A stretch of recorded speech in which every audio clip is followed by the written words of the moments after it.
You're gonna use a handheld mic? Yeah, if that works, I can. It's whatever you want. Well, this looks great. Great. There you go. Should I? It's on. I'll open it. I'll open the channel at the console, but it's on right now. Just keep it fairly close to your mouth. Don't I will not do that. Like the don't 1960s newscaster. Right. Yeah.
Okay, everyone, we're going to get started in a couple minutes. So if you haven't taken your seat, please take your seat now.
Okay, yeah. I mean, if you need to say something, that's fine. Okay.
Okay, everyone. If you can hear me, clap once. If you can hear me, clap twice. If you can hear me, clap 3 times. Good morning. Well, what a day we had yesterday. So intense. But I'm so grateful for this community and the time we had together yesterday at Prime Produce to connect. We had a really good circle that was facilitated by a therapist. And I want to just make note that we will have counseling services on site again today. So if you do need that service, please reach out to a trust and safety team member. They will be wearing the red lanyards, and we can connect you with that counselor. I also want to mention that, as you may have noticed, we've increased the amount of security in the building for today. So you'll see, yep, let's give them a round of applause. So you'll see security guards across all of the floors. We've also implemented more security protocols. The bag check at the door you would have noticed as you came in. And I also want to mention that NYPD will be monitoring the conference from outside. So we are well protected. If anyone needs anything else or any other supports, please let us know. But I think today we're going to start fresh. We're going to continue on with the program. And yeah, thank you so much for all of your support yesterday. I want to appreciate just the calmness and the process that happened both with attendees and staff and volunteers. You all really made that situation a much smoother and easier process than it could have potentially been. So give yourselves a round of applause.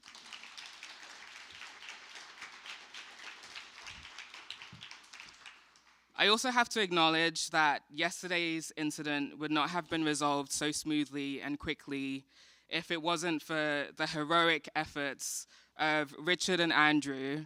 So can you please stand up, give a wave so people can applaud you. Thank you so much.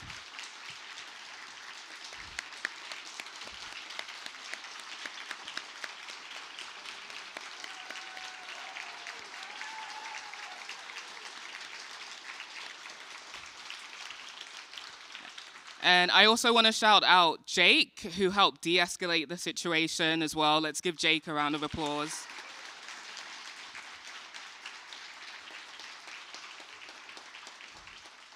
I want to say that all three of you exemplified the best qualities of a Wikimedian, and we're so grateful that you were here in the space with us. Friendly reminder to everyone here to please make sure you're following the code of conduct and photography policies. If anyone is found to be breaking the code of conduct or photography policies, you will be removed from the building. So we ask that you adhere to that strictly. There are signs all over the place. There's signs in this room, on the first floor, on the third floor. Please scan that QR code so you can read it fully and understand what we expect from attendees of this conference. So now I'm excited to introduce our keynote for today. So first up, we have Annie Rawada.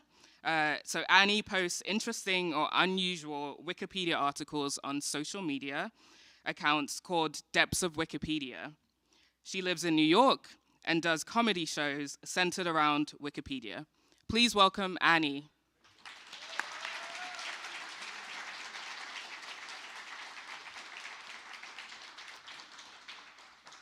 And then I'm especially happy to introduce Craig Newmark.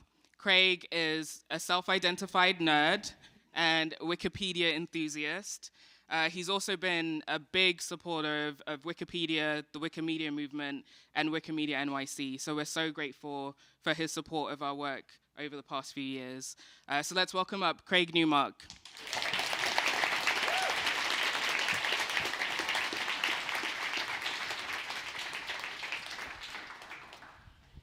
Hi, everyone.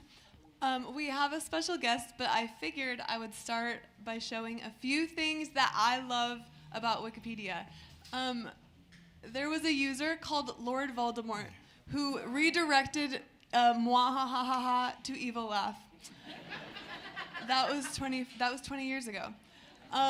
There is a cat who is the face of static electricity. I had college lectures where I saw this cat, and it's because a guy named Sean uploaded it with a free license.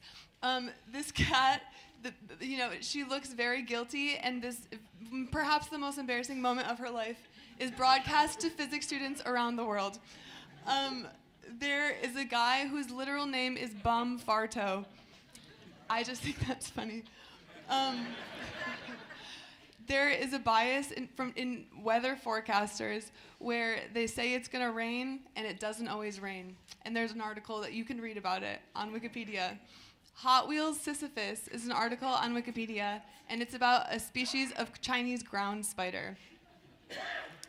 There's screaming in music, screaming in general. What else could you need? There's a cultural fad among orcas, where among some orcas, it's very fashionable to put a salmon on your head. Now you know. There is a dog who won the title of Britain's ugliest dog. This is Peggy. And you might notice, wow, that's a great photo of Britain's ugliest dog. Well, last year, there's a user request board where you can request photos for people. And somebody requested a photo of Peggy and said, however, do not scare her family or do anything creepy or illegal to get the picture. Only photograph her in public or in private with the consent of her family. And in return, as a little reward, a hand-sculpted canine. And look at that. It was successful. We have a photo of Peggy now. It brings me a lot of joy that people go through the trouble to update the EPs and singles of, I forgot what band this is, but they title their singles in extremely hard to read Zalgo text, and it sets off a lot of the edit filters, and people go through the trouble of updating this anyway. So thank you. I was touched recently. I don't know if she's here. I was touched by this question: where is Sesame Street? I was just wondering if anyone knew what city Sesame Street is in. And the answer was far more thoughtful than it had to be. I believe you've asked the great existential question of our age. Notice that the song never answers the question, can you tell me how to get to Sesame Street? I am certain that many a child, when he or she watches the show, does not have it answered. Children under the age of 5, who are really the smartest humans in the world anyway, probably watch the show and notice that Sesame Street looks very familiar to them, that it is much like their own street. They see the characters on the show, human and Muppet, and perhaps they think they are very much like the people in my neighborhood. So, as I say, there's no need to answer your question. Sesame Street is everywhere, and it is nowhere. This show is filmed at Kaufman Astoria Studios in New York City. So thank you, figure skating fan, for that. There's a list of real-life superheroes. I don't know if we have the citations. I have a few that I think maybe could be added. I love Wikipedia. Thank you for making it what it is.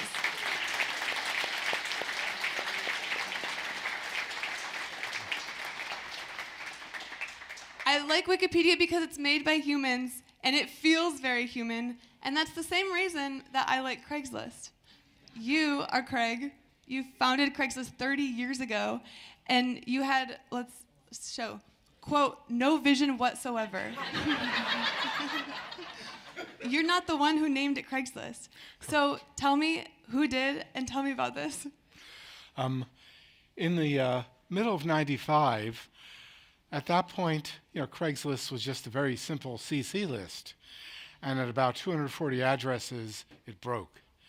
A guy named Eric Theisa offered me the use of his major domo. It was operating on a server which had megabit speeds, 1 megabit. And that was pretty cool, but it meant I had to give the thing a name. As a nerd, I'm very literal. I wanted to call it San Francisco Events. It was still mostly events. People around me, particularly one Anthony Batt, told me they already called it Craigslist. I had created a brand. He explained to me what a brand is. Seriously, I really am a nerd. And he was right. So in a way, Anthony and maybe some other people named it that. I just decided to keep it that, symbolizing that it would be personal and quirky, which helped me out when I had to make decisions like how much to not monetize the site. So in other words, other people called it Craigslist, and you decided to keep calling it Craigslist, which is what they called it? That's pretty much it. It was a good name. My imagination was failing me otherwise. And you'll see in general, sometimes I don't have the imagination needed to do this kind of thing. Well, Craigslist is also uncapitalized, and capitalization is a big thing here. So, so tell us about that. Oh, that was my call. I wanted to de-emphasize the Craig in Craigslist. I figure my presence should only be louder when it served a specific purpose, when it was valuable or funny. Valuable or funny are two good criteria for me, funny being more important. Well, I have a few photos for you. This is the first version of the Craigslist article on Wikipedia. I don't know if this is actually the first. It's the first one that I could find, so sometimes there are server things when you go really far back. But unfortunately, somebody misspelled Chicago, so sorry about that. Luckily, I believe that has been fixed in the past 22 years. I also have a photo of young Craig. Do you feel like anything about your childhood could have, like, what led you to Craigslist in your childhood? Very briefly, Sunday school, Mr. and Mrs. Levin, Holocaust survivors, taught me the basics, set my moral compass, like knowing enough is enough, which leads to minimal monetization, treat people like you want to be treated, that ain't bad, and the principle at work in Wikipedia is the ninth commandment about not bearing false witness, not lying. The deal is, I do think Wikipedia is where facts go to live. Not perfect, but as good as anything humanity has produced. You didn't set out to get rich, and for the first few years, Craigslist did not make any money. Tell us about your attitude toward monetization and when it happened. Everyone values money and possessions in whatever way that makes sense to them. Because of Sunday school, I had an odd view of it, and fortunately, in my nerdly cluelessness, I didn't understand social cues and what prestige items did for you, so it never mattered much to me. The money matters to me in that I want to live well and I want to help my family live well, but beyond that, kind of what's the point? It's like, I think The Bear is a good TV show, but when I see what efforts they go for to produce fine dining and fancy food, I don't get that at all. So my attitude towards money, I'm not against it by any means, but you just got to know when enough is enough. I have a few images for you. This is from 1997. Craigslist helps define community, and this is before Craigslist was lowercase, or maybe they just got the headline wrong, which happens a lot. This is an early screenshot of Craigslist.org, and notice the line down here. Craig is somewhat embarrassed that this is called Craigslist. That's still true. The thing is, it serves a purpose and is at times mildly entertaining. It's like the Craig Newmark Graduate School of Journalism at CUNY. People convinced me that it would make the school more effective, it would legitimize it, and it would legitimize everything I do. So I tend to not do much of that kind of naming stuff unless it's effective and or funny, and funny is enough to justify that. It's like right now, effective may be funny. We're in what I refer to as the me auditorium. Well, it's a great auditorium. Thank you very much. So Craigslist has been around for 30 years. I just put a few things. There's a best of Craigslist section of the site, which included a jet-powered Volkswagen Beetle. Yes, this is a real ad. There's for sale a snowcat limo. There are things that you can't buy anywhere else. IKEA lamp. Let's be real, it's a dark time right now. You may find yourself wondering whether there's a light at the end of the tunnel, and I have great news for you. There is.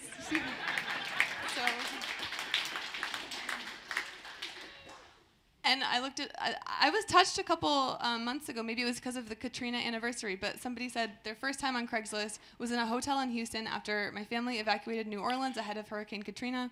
People all over the country were offering a place to stay to total strangers. It was life-affirming in the midst of tragedy. Thank you, Craig.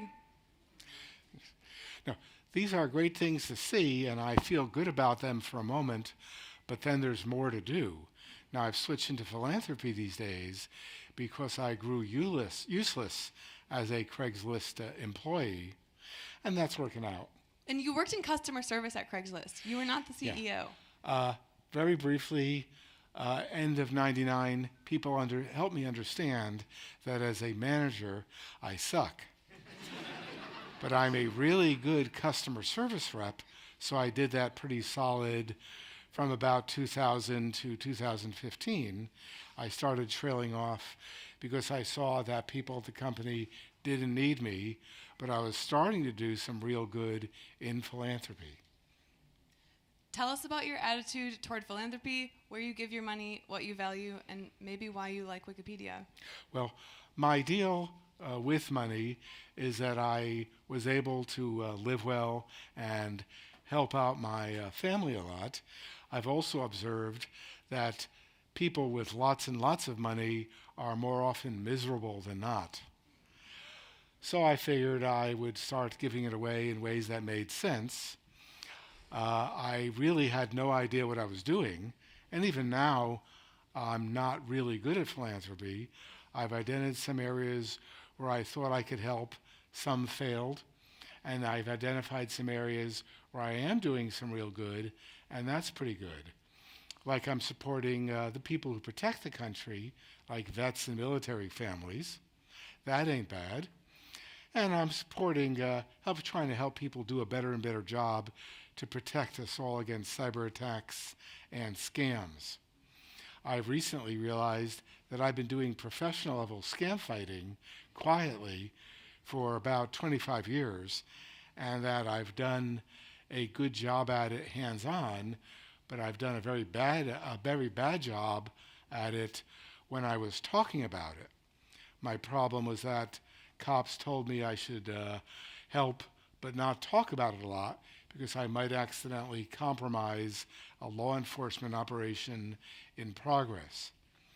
So unfortunately, I not only I appropriately didn't talk about anything happening at the time, but even after, I didn't talk about the results, losing the opportunity to inspire other folks to do the job. That's changing right now. I'm starting to work with the Global Anti-Scam Alliance.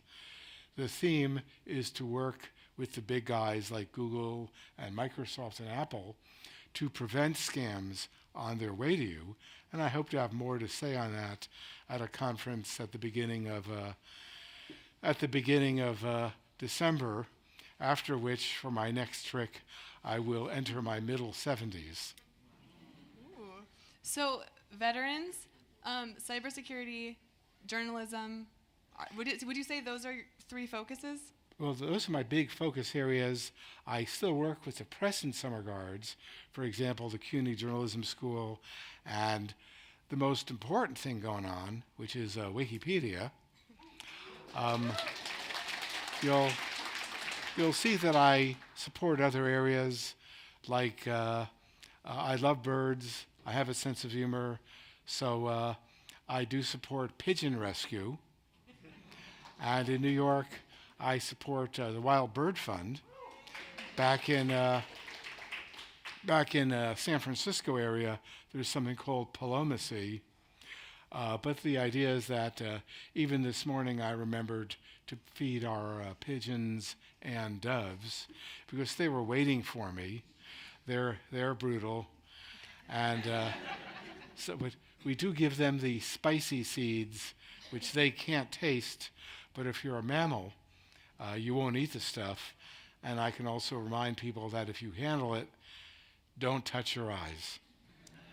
You also have a lot of names for the pigeons that are in your life. Some, unfortunately, Ghostface Killer the pigeon, I think is now looking down on us from pigeon heaven. He had 5 years, which is as long as a pharaoh will live.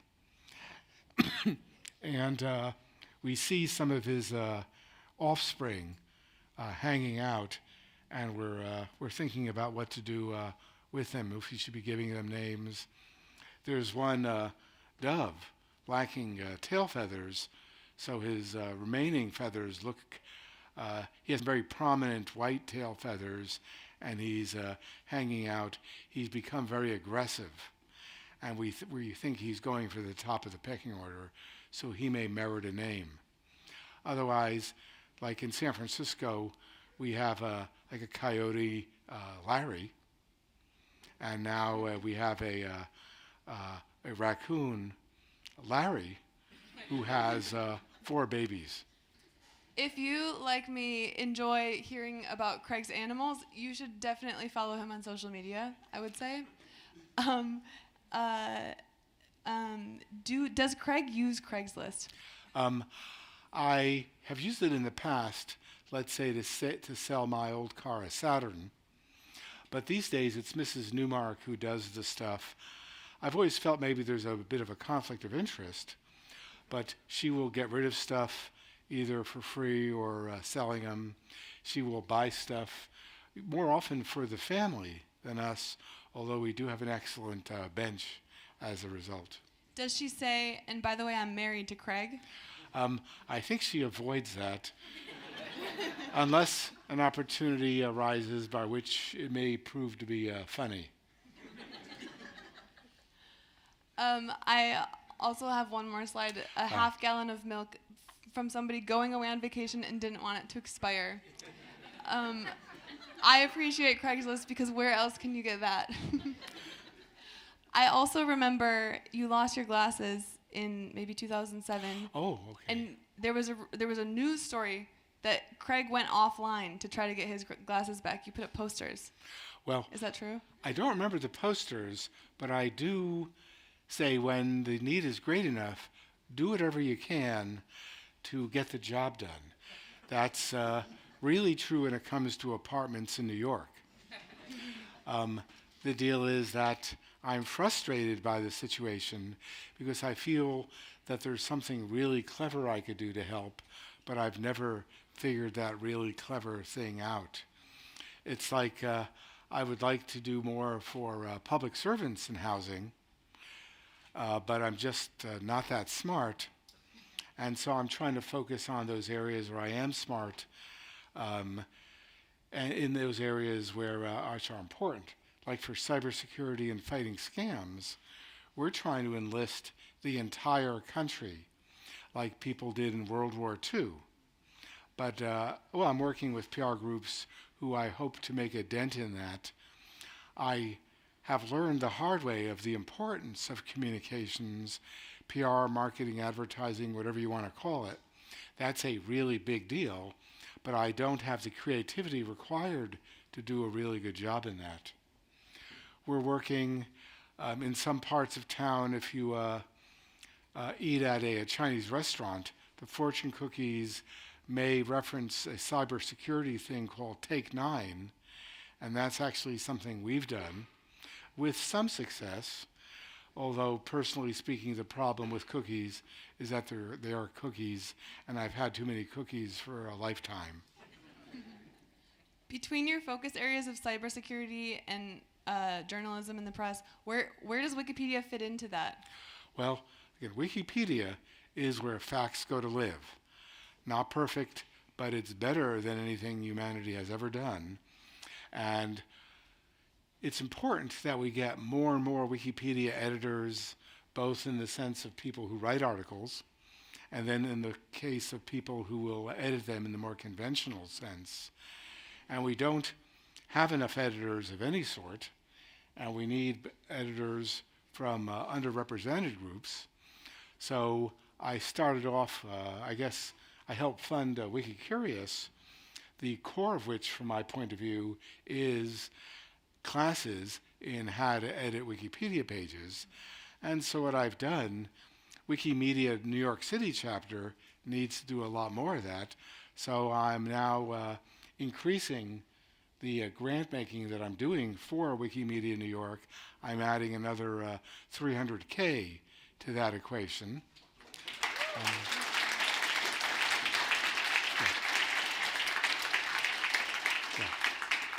The deal is that we need a lot more people dedicated to this. We need a lot more people doing the job because it really is a problem that we don't have enough Wikipedia editors representing different kinds of perspectives. And as long as people, like my Sunday school teachers reminded me, as long as they're fond of the ninth commandment about not bearing false witness, this is a good thing.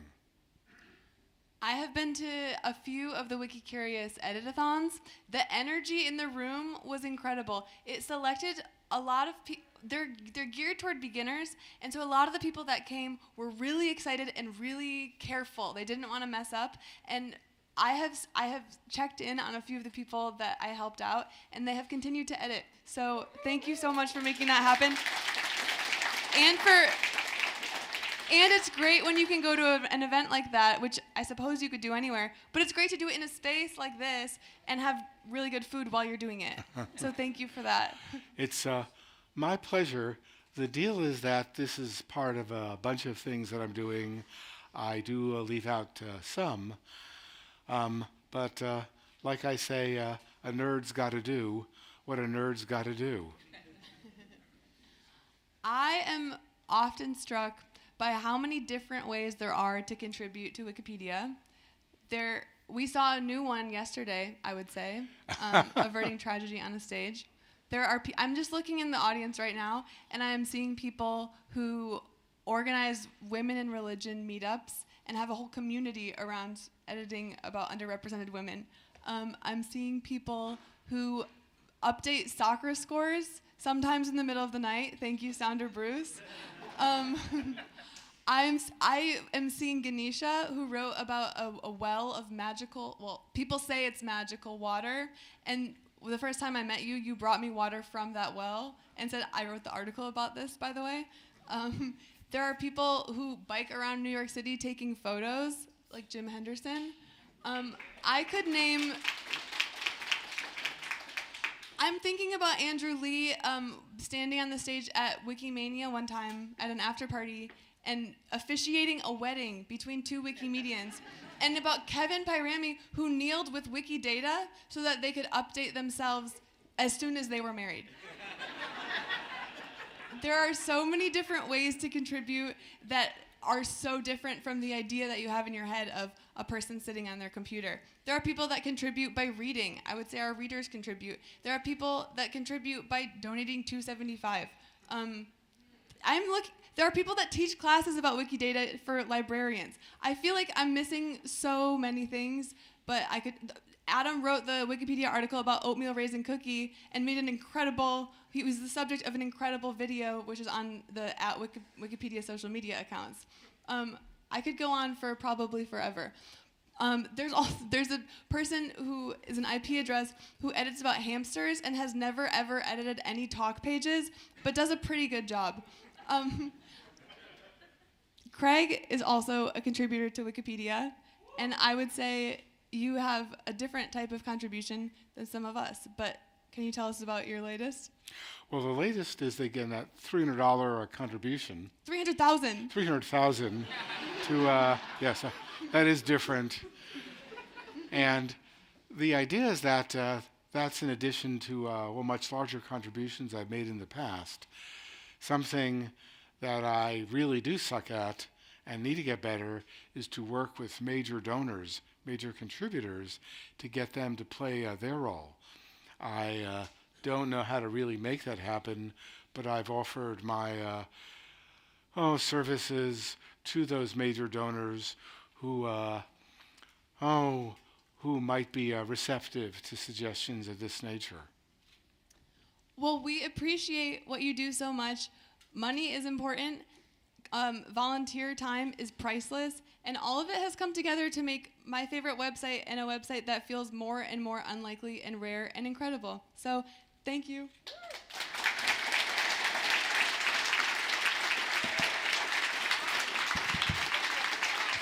Thank you, Annie and Craig. Let's give them a round of applause. And thank you, Craig, for that very generous donation to Wikimedia NYC. We appreciate that. Thank you. So, for those that want, we're going to do a group photo. If you would like to be in the photo, please stand up and stay in the room. If you would not like to be in the photo, you can head up to the other sessions that are happening on the 3rd floor. But we're going to take a quick group photo, and then we're going to enjoy the rest of the conference.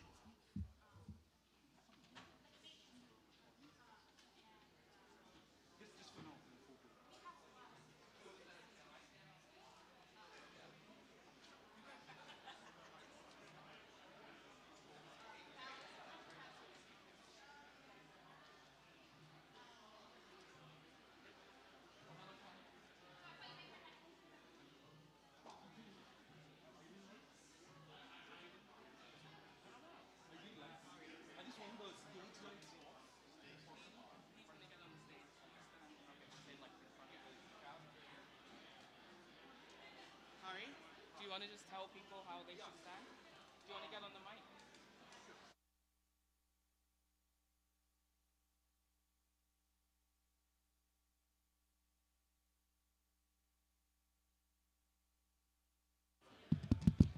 Hey everyone, good morning. Could I get your attention for just a second so we can make this as quick and painless as possible, just like the dentist? Get everyone, so if everyone who wants to be in the photo, stand up And when I'm on stage, look into the camera. Try not to close your eyes and smile. If you feel like smiling, if you don't, that's fine too. We're going to ask Mr. Newmark to stand up in front of all of you. So, you're going to be this big wave ocean behind him. So let's make it happen. Okay, 2 minutes.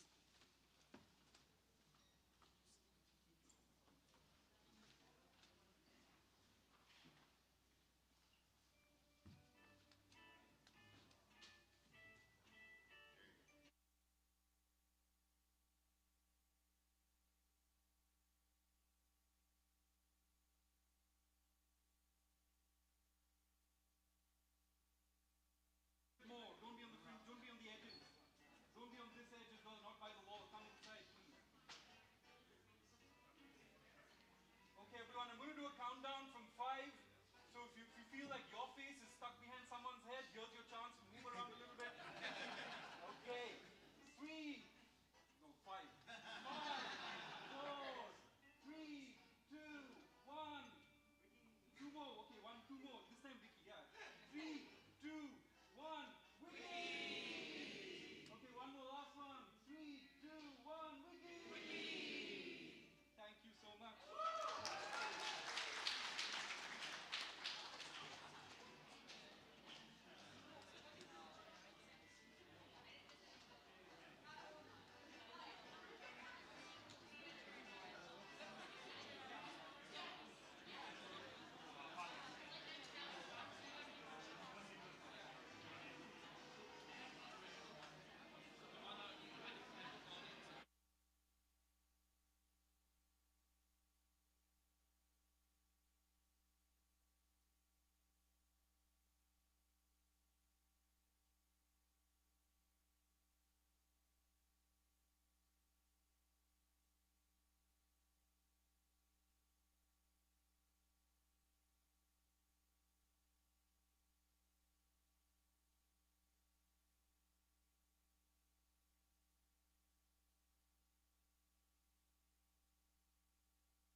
Audio test. Audio test.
content on Wikipedia and Wikimedia projects.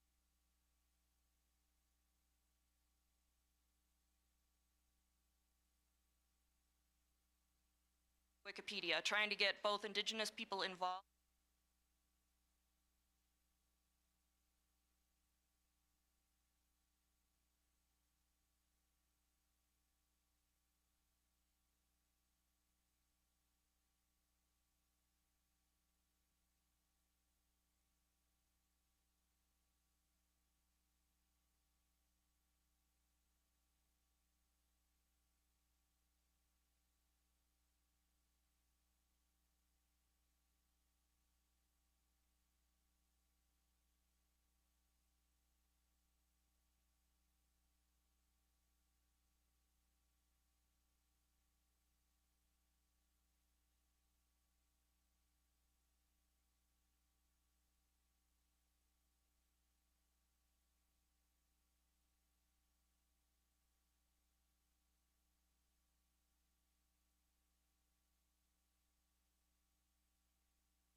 Hi, Hector. Are you able to unmute and show your screen? Oh, hi. I hear you. Great.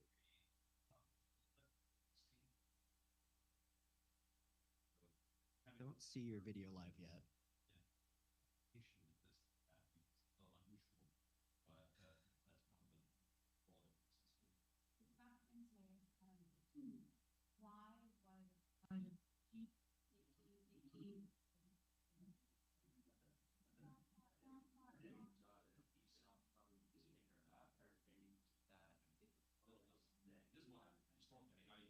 All right. I can see your presentation. Looks good. Are you going to be showing your face at all, or are you going to leave your camera off for this? Sorry, I don't speak English. Oh, there we. Oh, yeah. My Spanish is not very good. I see you. Let me turn my. I see you. You look and sound great. Can you try sharing your screen again, the slides, so I can see how? Yeah.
You can talk. Hola, estamos Jenny. Hola, estamos Jenny. Ay, hola. ¿Qué tal? So nice.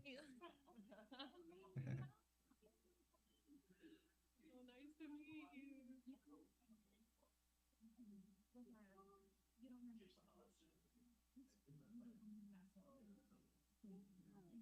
understand.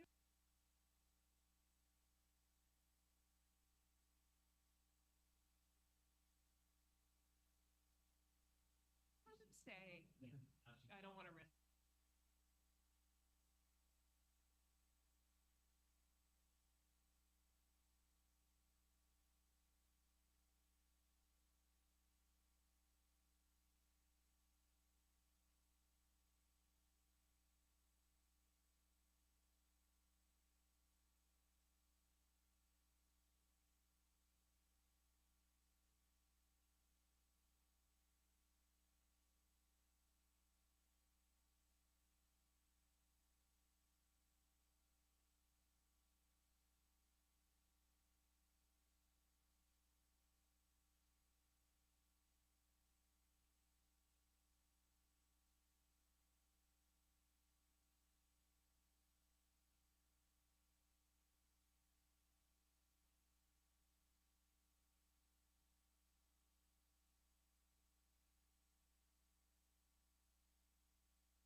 Hector, can you hear us?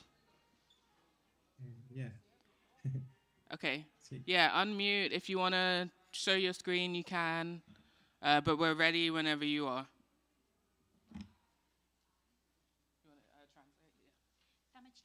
Tamachtiani, ¿está listo? ¿Puede poner la cámara? Sí, sí. Ok. Sí.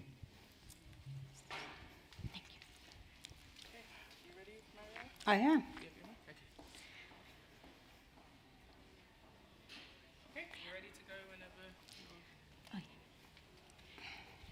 Puede empezar cuando quiera, Tamachtiani.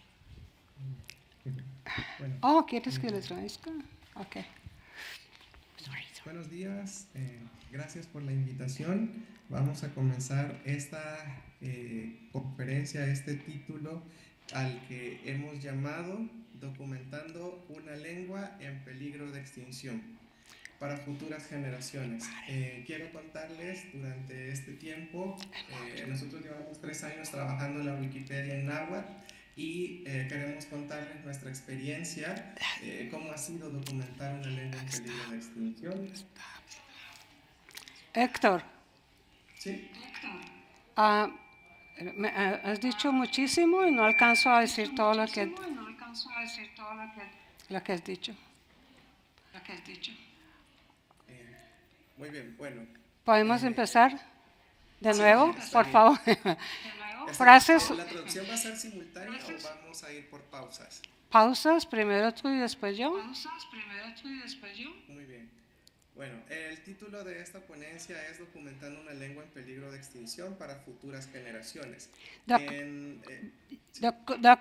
Documenting a language in danger of extinction for future generations. Bueno, quiero comenzarles contando que el náhuatl resiste, porque es una lengua, bueno, quiero contarles que es la última lengua indígena viva en El Salvador y que cuenta con muy pocos hablantes nativos. Quiero contarles que, que el náhuatl es I want to tell you that the Nahuatl is a very old language that exists for a long time, and there are very few people that still speak it. Quedan alrededor de 1.135 hablantes en El Salvador, esto según el censo poblacional del año pasado, del 2024, de los cuales hablantes nativos solo forman parte del 17.6% y los neonahuablantes, es decir, los nuevos hablantes, conforman el 82.4%. The Nahuatl resists. There are around 1,135 speakers in El Salvador. Nahuatl speakers are the natives, which is only about 17.6%, and the Nahuatl speakers is 82.4%. Lo que significa que pues prácticamente la mayoría de hablantes son nuevos y los pocos hablantes que conforman el 17.6% son ancianos que pues rondan más o menos los 80 años. Esta lengua, su transmisión fue interrumpida por la historia, la violencia y la exclusión educativa. What this translates is that the Nahuatl speakers are a small minority, and the majority of them are older citizens that are Nahuatl speakers. The transmission of this language has been interrupted by history, through the violence, and also through educational exclusion. Bueno, y probablemente ustedes se preguntarán por qué Wikipedia, cómo hemos utilizado Wikipedia como una herramienta de revitalización. Bueno, quiero contarles que están viendo también el banner de nuestra Wikipedia. Nuestra Wikipedia en nuestro idioma se llama Wikiamachti. If you are asking yourself why Wikipedia, we'd like to explain to you that Wikipedia has been very effective as a tool of revitalization. Our Wikipedia is in our language, is Wikiamachi, and that is the form that appears on the internet.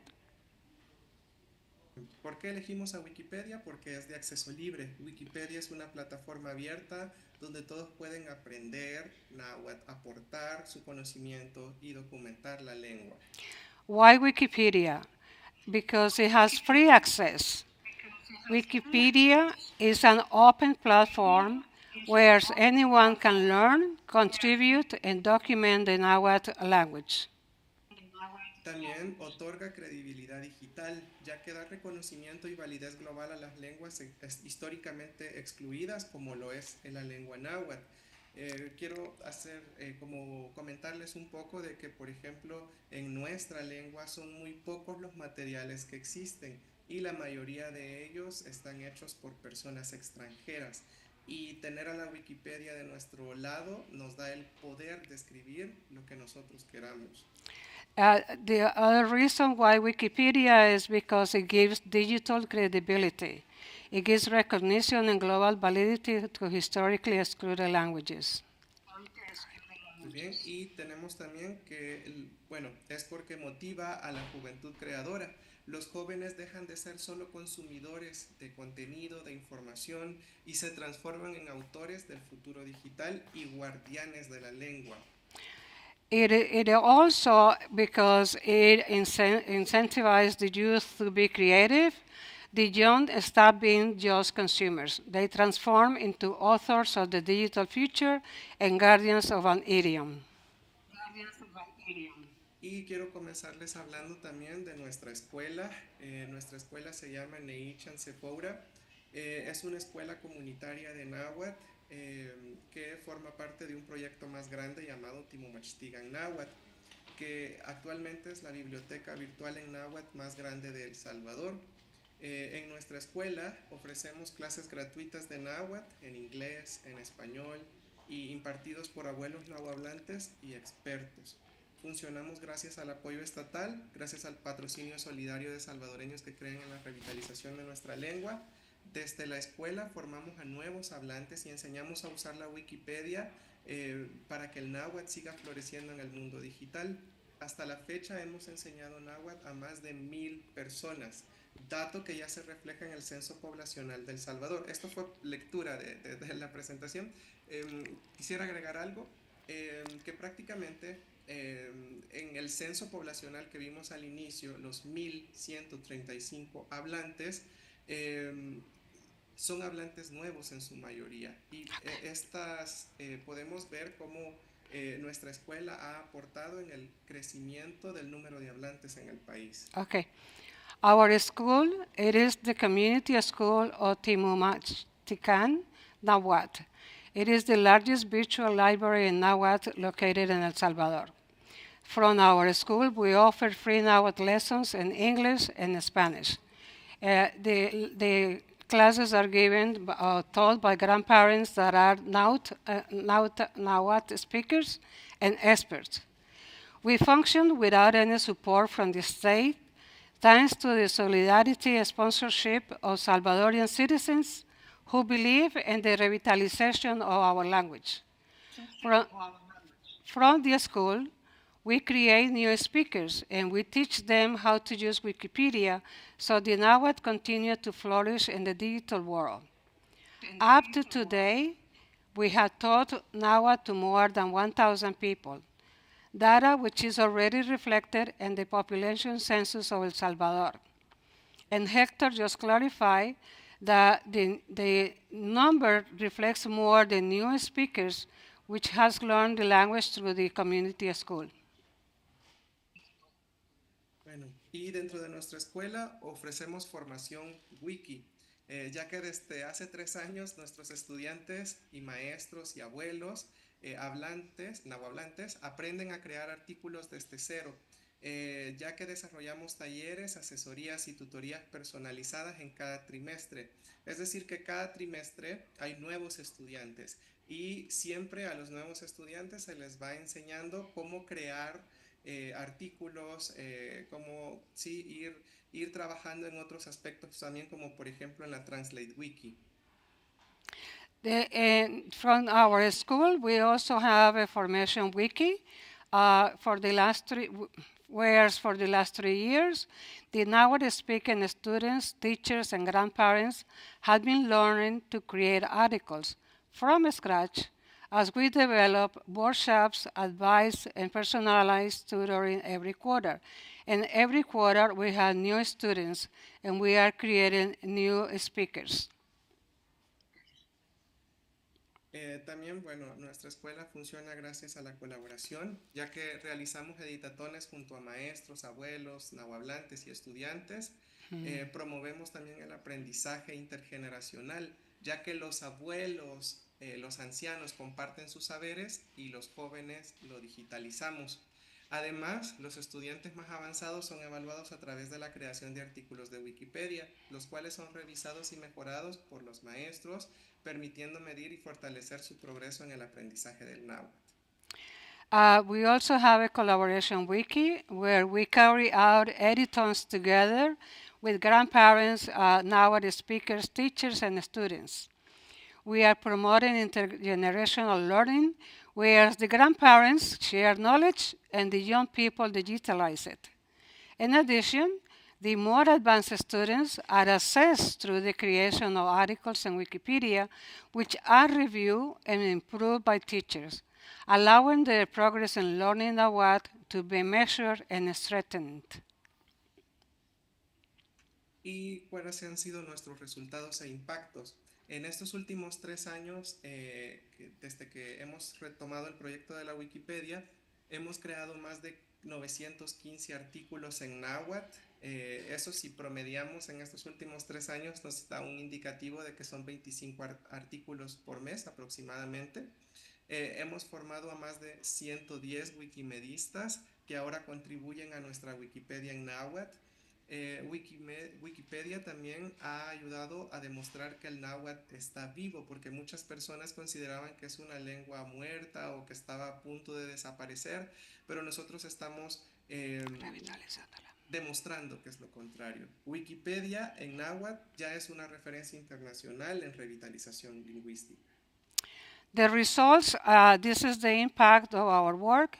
More than 915 articles have been published in Nahuatl, which means about approximately 25 articles per month for the last 3 years.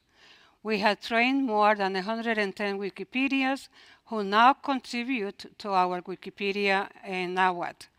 Wikipedia has helped us demonstrate that the Nahuatl is alive, and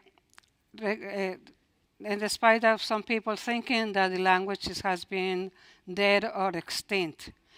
Wikipedia in Nahuatl is already an international reference in the digital revitalization of the language. Y casi para concluir, tenemos los desafíos y el futuro. Uno de nuestros desafíos más grandes es sacar a la Wikipedia en náhuatl de la incubadora, ya que por el momento nos encontramos en la incubadora y estamos muy cerca de lograr que nuestra Wikipedia salga. También aumentar la participación de nuevos editores, ya que pues necesitamos a más personas que contribuyan para escribir.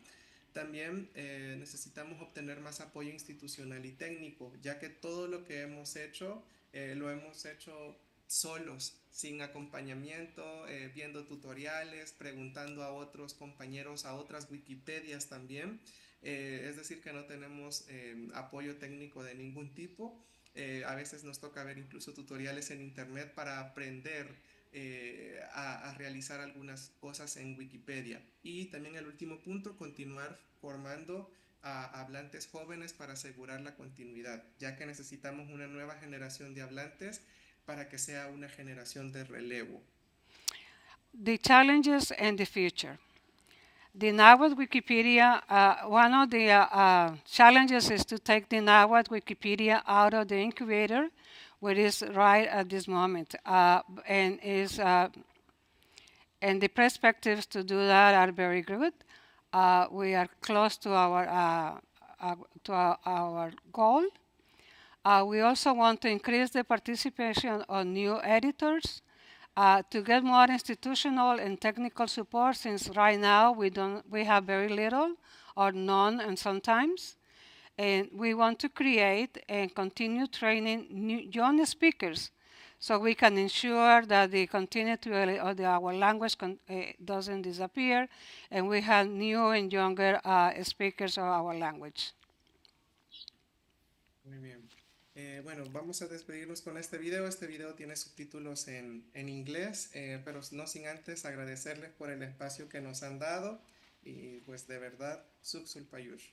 Muchas gracias. We're going to finalize it with the presentation of a video, which is both in English and Spanish. And I do want to thank you for the space that you've given us to expose our project and for the support that we have given. Thank you very much. Dicen que cada lengua es como un telar ancestral, e hilo a hilo se va tejiendo la memoria de un pueblo. Nosotros, con cada artículo de Wikipedia, vamos entrelazando palabras antiguas con tecnologías nuevas, como quien borda flores nuevas sobre un huipil milenario. Este proyecto es nuestro telar digital y el náhuatl es el hilo sagrado con el que seguimos tejiendo identidad, resistencia y esperanza. Porque el náhuatl no está muriendo, el náhuatl está floreciendo. Y nosotros estamos aquí para cuidarlo, para hablarlo y para sembrarlo en los corazones del mañana. Timumachtigan náhuatl palte migi.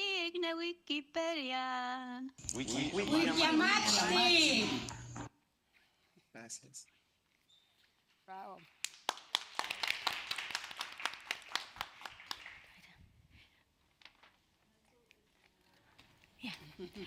Testing, can everyone hear me? Okay, thank you very much. Before we begin, I want to mention that this presentation includes QR codes that you can scan to visit our Wikipedia page in Nahuatl. Each click helps give our page more visibility and traction. So we truly appreciate your participation. So let's begin. Nenahuatl Nemitik, New York.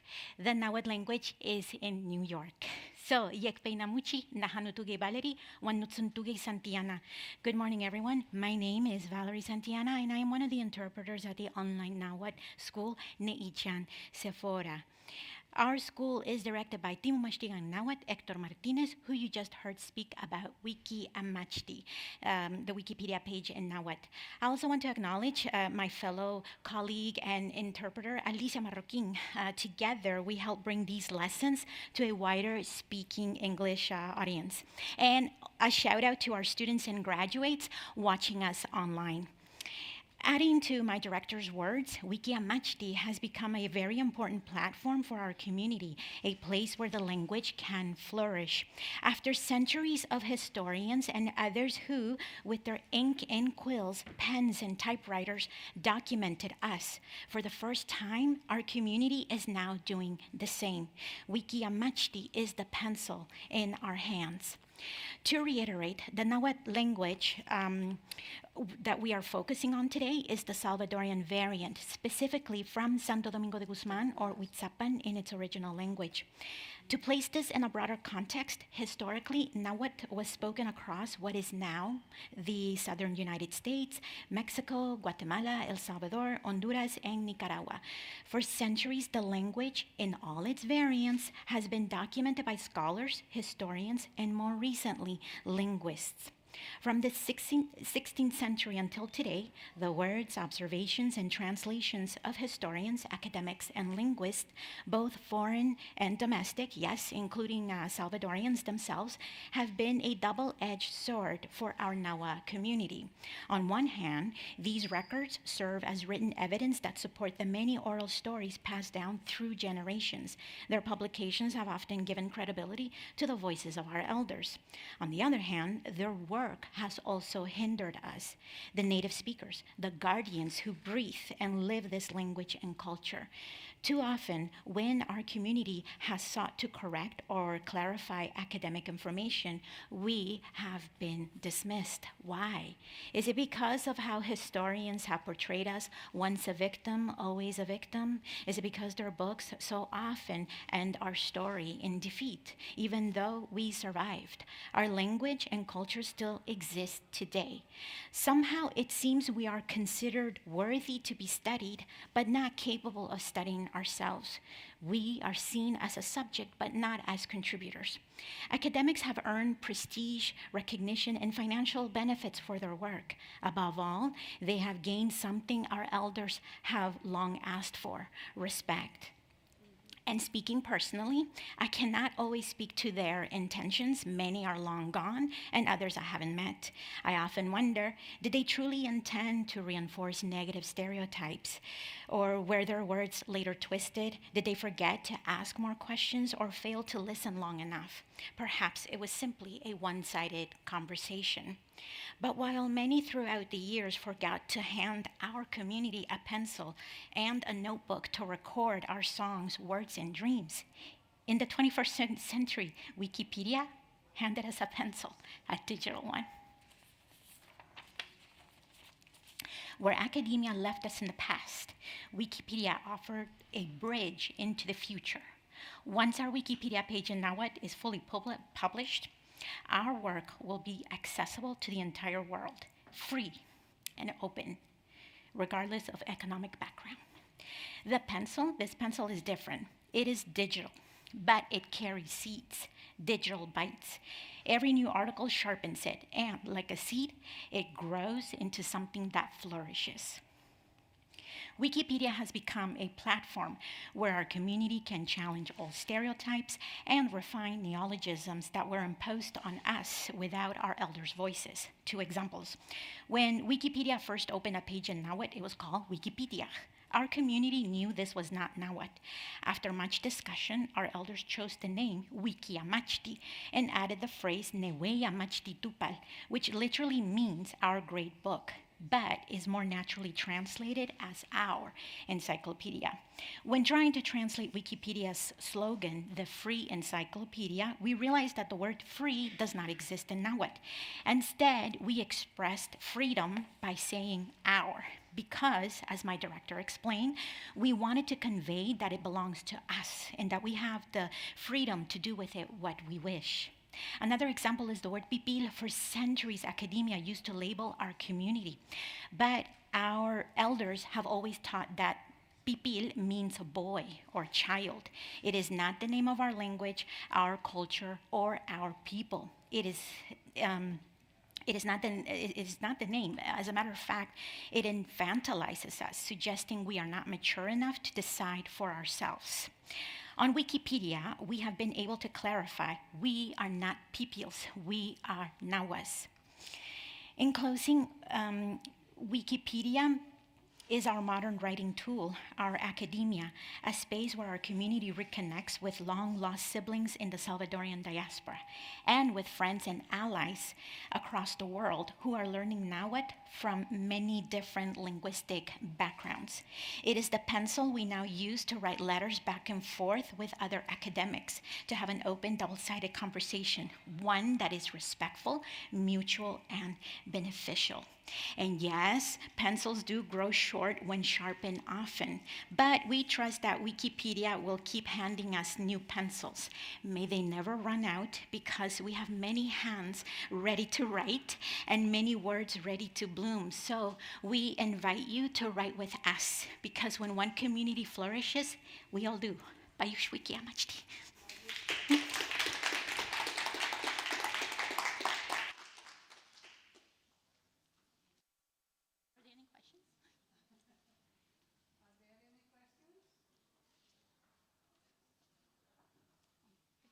Thank you.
James, do you want to come off mute? We can start your session.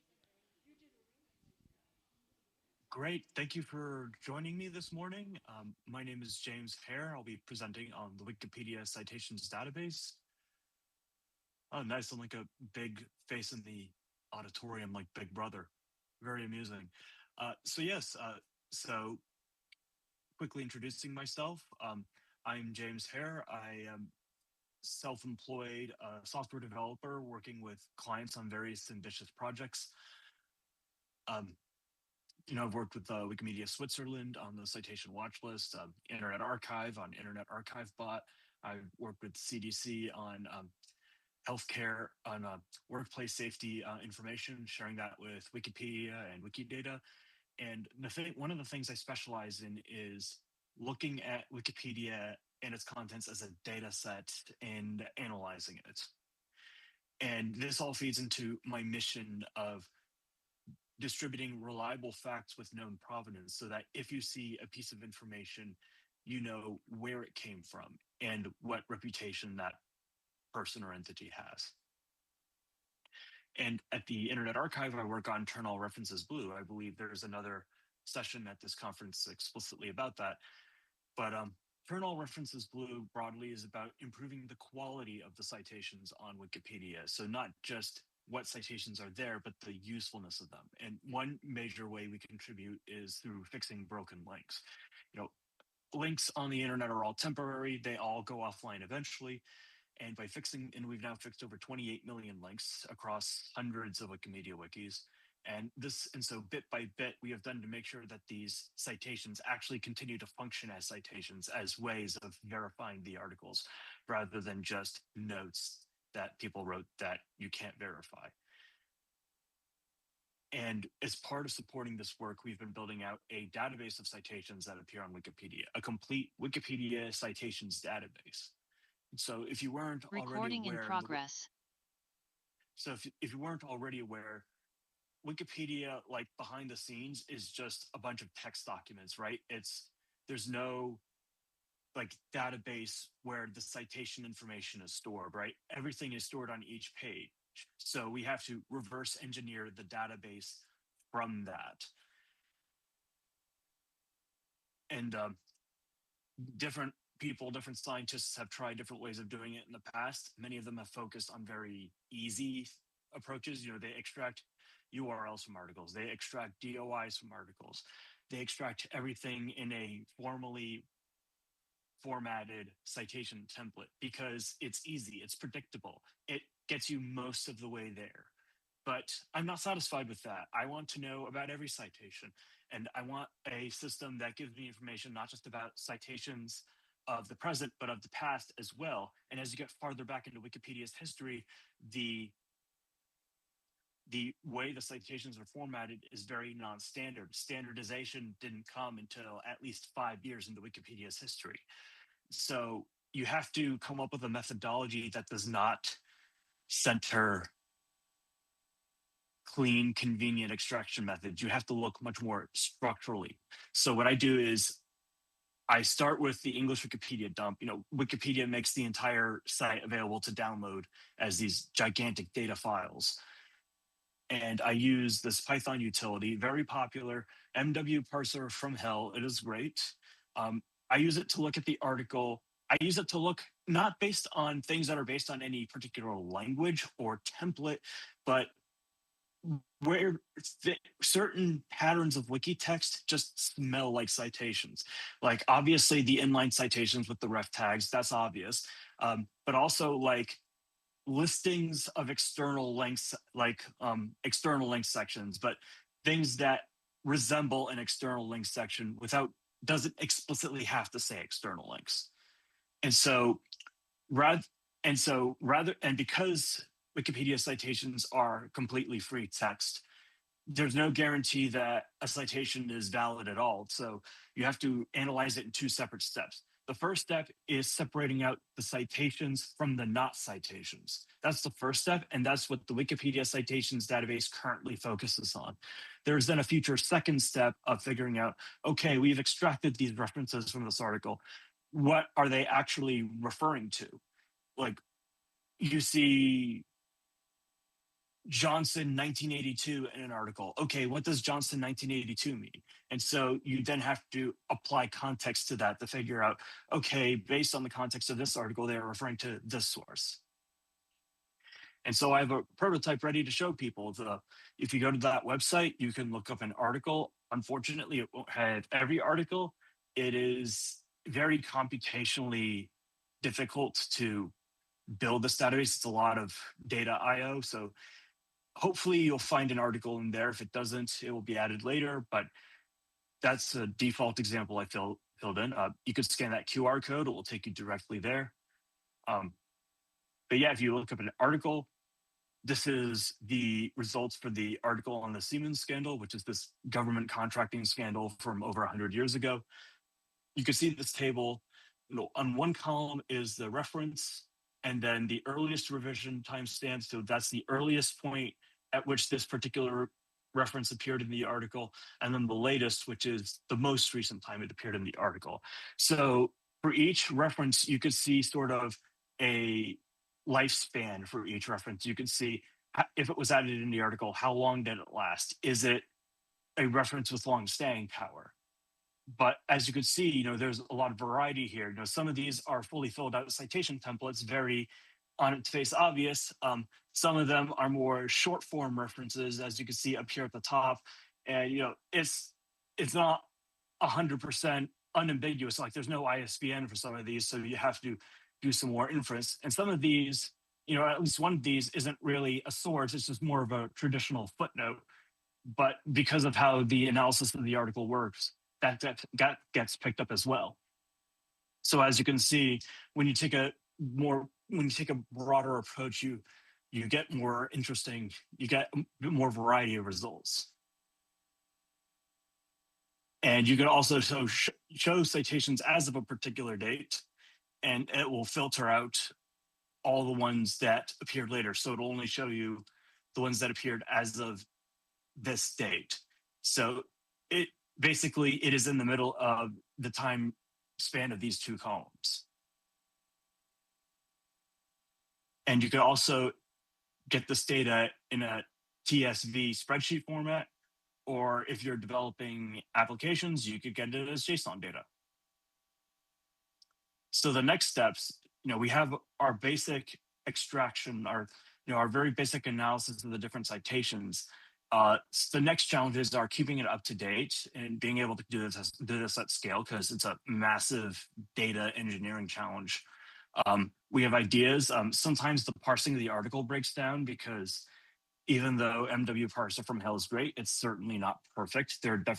And it will definitely trip up on broken wiki text. Like if the wiki text is not valid, and even if you do correct that wiki text later in the article's history, you can't fix it in the past. You can only add a new revision later. And so we need to create a system that's resilient to human error, basically. And selectively using AI to rerun those articles might be a cost-effective way of doing that without making the entire thing run on AI, because I don't think that would be really necessary here. But really, the interesting challenge is going to go from having a list of citations to an article to like a list of Wikidata entries or a list of Internet Archive links, or being able to know that it's not just some random text in an article citing something, but an actual document you can look up yourself. That is going to be the really interesting thing. And I would say an entire second half of the project. And so, yeah, that's the Wikipedia citations database. It's very much a work in progress. Those are the GitHub repositories where I'm storing the code for the project. And yeah, if you have any questions, just let me know. Thank you.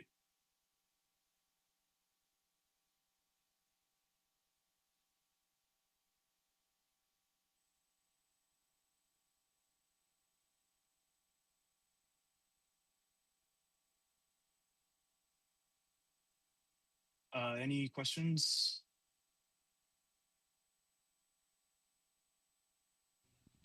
One second, James. So if a citation goes from like plain text to a site web format, do you detect that it changes? Do you just base it off the link, or if it kind of is the same information, do you detect that and don't mark it as a new citation, but just say it was updated to this at a certain point? That's a great question. There are certain, so there's a certain normalization process that I just sort of glossed over, but if there's certain like things like white space and ordering of template parameters, I try to normalize for all of that stuff. So some of the more minor changes I try to flatten out and group them together as the same underlying reference. But then there are more subtle things like an existing citation now has an ISBN added to it, and now it's technically a different citation because it has data that the other one didn't. And tracking the evolution of citations is part of the evolution of that work. But the good news, and I don't know if it's premature to announce this, but I'll be working with a couple of graduate students at the University of Virginia on building out this database. So hopefully by the time I give this talk next year at a future conference, we'll have something much more interesting to show and much more robust matching of different forms of the reference. Hi, James. Great to see you. How can we do references to make it easier for you? I take it a site, using a template with an ISBN or maybe a site web down in external links makes it easier? Yeah, basically, if a source has a standard identifier like an ISBN or a DOI or PubMed ID, or even like a URL, that's the sort of thing that unambiguously identifies what you're citing. Or if you're citing a book, citing the exact edition number, that stuff like that helps too. So yeah, being as precise as possible. Good morning, James. So it seems like currently the project, which is really cool, sort of works downstream of articles. So you take an article and look at the citations in it. Are you thinking in your next phase about working laterally as well, so that you can look at a citation and say which articles has this citation been used in, or maybe even less specific than that, which might be harder, has this source been used in, if you can identify what source that citation is trying to reach? Yeah, I think that would be another interesting question. Once we see what sources used on an article, being able to step back and say, where else has this source been used? And I think that'd be a very interesting question to answer.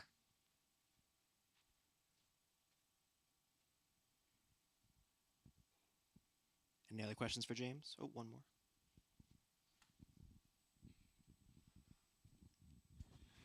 So I think one of the cool queries I would love to do with this database is find out what sources are the most frequently cited. And it's not just curiosity. There are automated tools, I guess Citoid is one of them, and I'm not sure of all the details, that know how to, go grab a URL and parse a reference out of it. And some of them do it well, and some of them do it poorly, because there's not a whole lot of standardization in the various websites and how they present this stuff. So it would be useful to be able to find the most frequently cited sources that Parsoid does not that Citoid does not handle well, because that would direct human effort to which pieces of Citoid are the most important to fix. Yeah, it would help curate information about what are the citations most in need of improvement, right? Like the stuff that's not easy to pick out. So it's an interesting idea. Thank you. One more.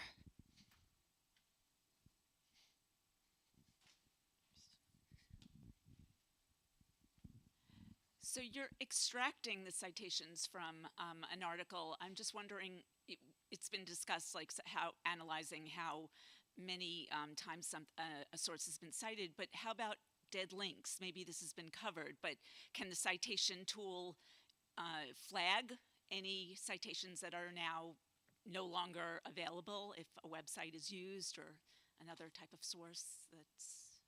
That's a great question, because I think that fits into the long-term vision of what we want to do at the Internet Archive, right? Like we have Internet Archive Bot, which does its own scan of articles. And the way it works is really, it's simple and stupid, right?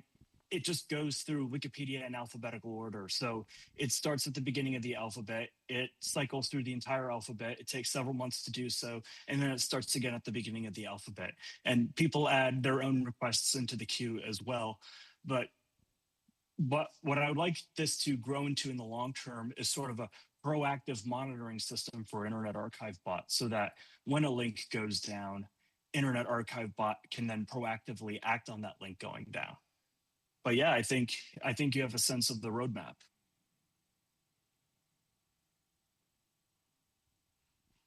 All right, thank you, James.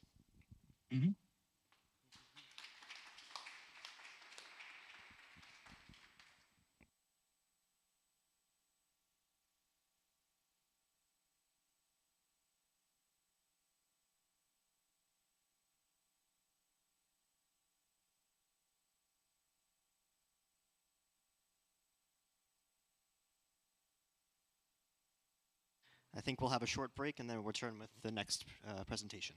Thank you.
Our next presenter is unable to be here. He's not feeling well, so please enjoy this video recording of a previous presentation of his.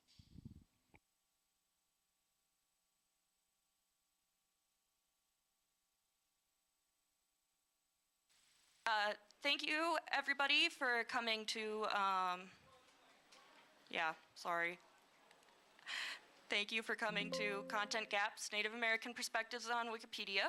I am Andy, or I'm sometimes better known by my internet handle, Ping Nova.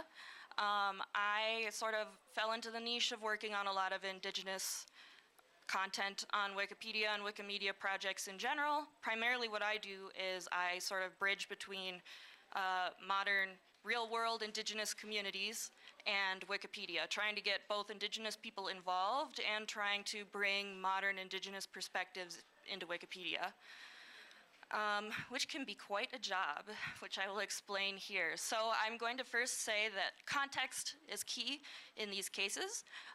Indigenous people all over the world are really different. Just in the US alone, there's over 500 indigenous communities, and their culture is all going to be different depending on where you go.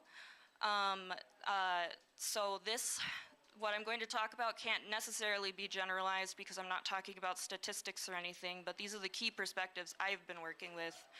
They're also North American, they're tribes and people in the United States. I'm going to use the word native, just native, because I'm accountable to the communities that taught me and raised me in different native methodologies, and that's their preferred language, so it's what I've been taught to use and what I know to use. But native in this case basically equals Indigenous North American or Native American or First Nations, if you're more familiar with that terminology. These perspectives are geographically specific, but I have found when I speak to people all over the world, like different indigenous people in Africa, Southeast Asia, even more northern parts of Europe, that they often face many of the same issues when it comes to their interaction with Wikipedia. Sorry, I need to figure out which way it goes.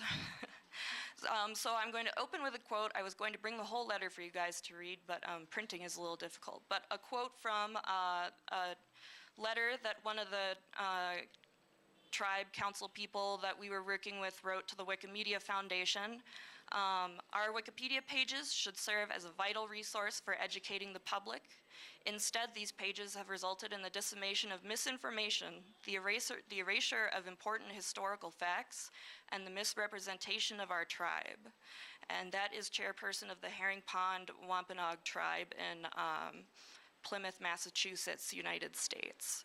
And her experience is unfortunately not uncommon when it comes to Native people in the United States. They find that Wikipedia does not really serve their interests. So if you can play the video.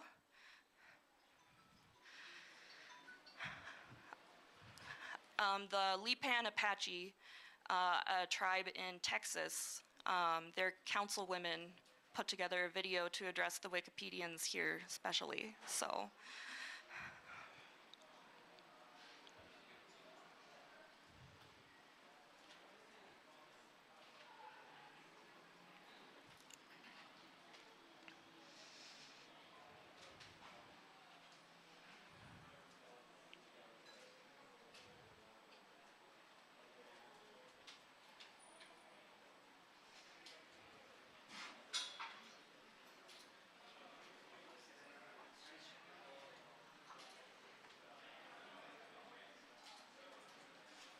Councilwoman Marvi Garcia.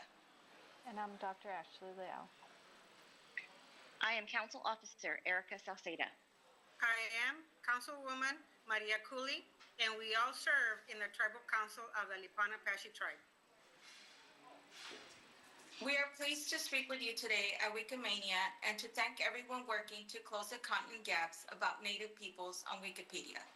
We want to be clear about what happens when Wikipedia makes mistakes, when our history, people, and identity are missing, outdated, or simply wrong. When Wikipedia content infers that only tribes recognized by the federal government are legitimate. When a few editors group together to misuse Wikipedia to spread misinformation by controlling the content in articles. These aren't just abstract problems. They affect our real lives, our children, our elders, our communities, our livelihoods. Inaccurate content can mislead educators, journalists, policymakers, and the public.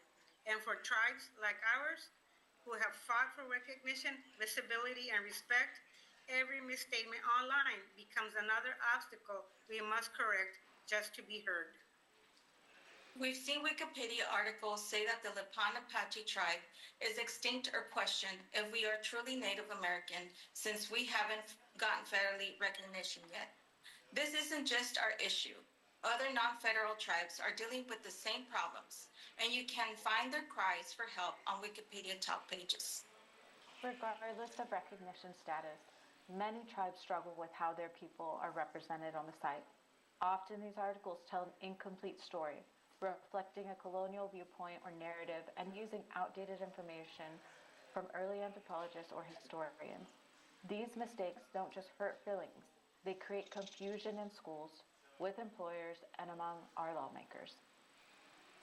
Imagine being a young Native American student searching for your tribe with an AI-driven search engine using Wikipedia as a primary reliable source, and finding misinformation that claims your people no longer exist and that your tribe isn't real anymore, inferring that they are frauds. That influences how our children view themselves and how the world perceives them. Misinformation on Wikipedia in real time is causing a mental health crisis for many of our people, both young and old. The pain is real, and suicidal thoughts are a serious concern as a result. But we are hopeful that through sessions like this one, more Wikipedians will understand that there is a big problem and will become involved with helping to repair content on Native American topics. We need you. Thank you for listening to our story. And well wishes from our tribe. Au, goodbye.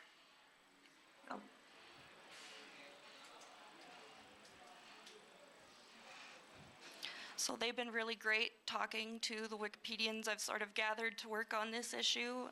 Tribes frequently really want to engage with the people behind Wikipedia. They don't know how.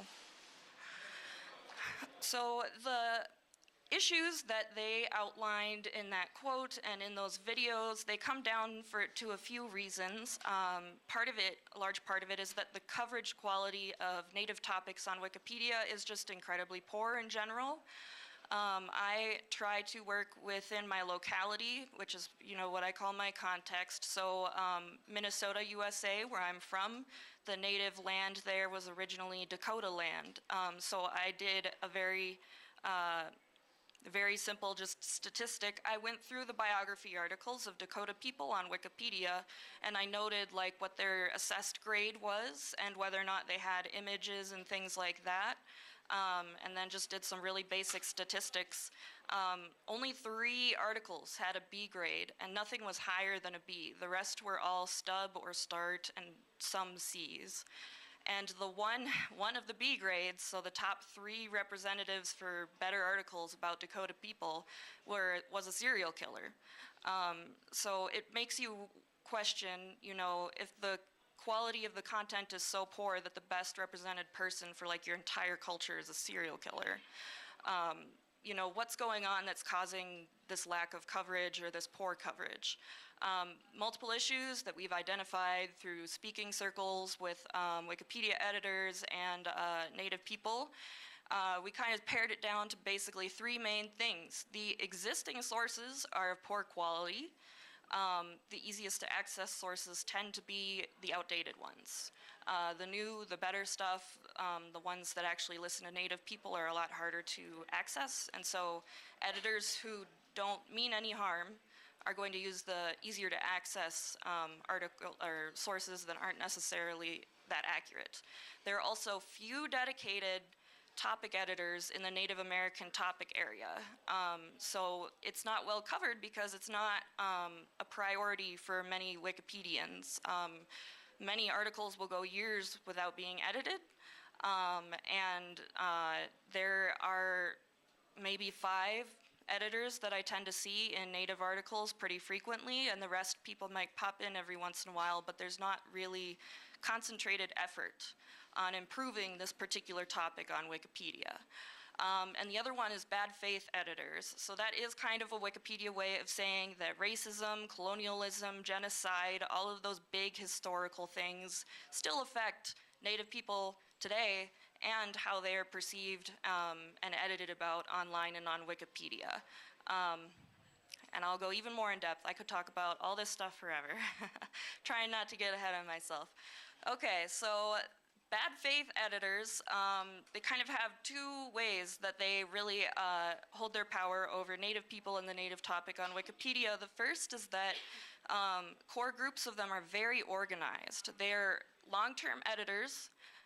They know how to use the rules to keep Native topic articles from changing, from being updated with better sources or resolving issues with things like NPOV or BLPs. There's also systemic marginalization. So Native Americans are actually the demographic that are least involved in Wikipedia. They're under every other racial demographic in the United States. And so they are more likely to be new editors. And a lot of people are familiar that new editors are not always met very kindly. And so statistically, Native editors do tend to get harsher sentences when they make mistakes because they're more likely to also be new editors and a little not quite understanding how to edit. The reliable sources are also poor. Many of them are really dated, and there's been huge advances in Native studies even just in the past 5 years, not to mention in the past decade. Sourcing standards need to be a little more strict for something like marginalized people. There's also limited existing sources. I mean, even the older sources that are easier to access, there are only so many normally, particularly when you get into some of the more niche tribes that did not have as much colonial contact, like the Lipan Apache tribe and such. You're not going to find their name in very many sources. So the few that do exist have an outsized impact. And if 1 out of 5 sources doesn't cover them very fairly, it's going to really skew how they are covered on Wikipedia.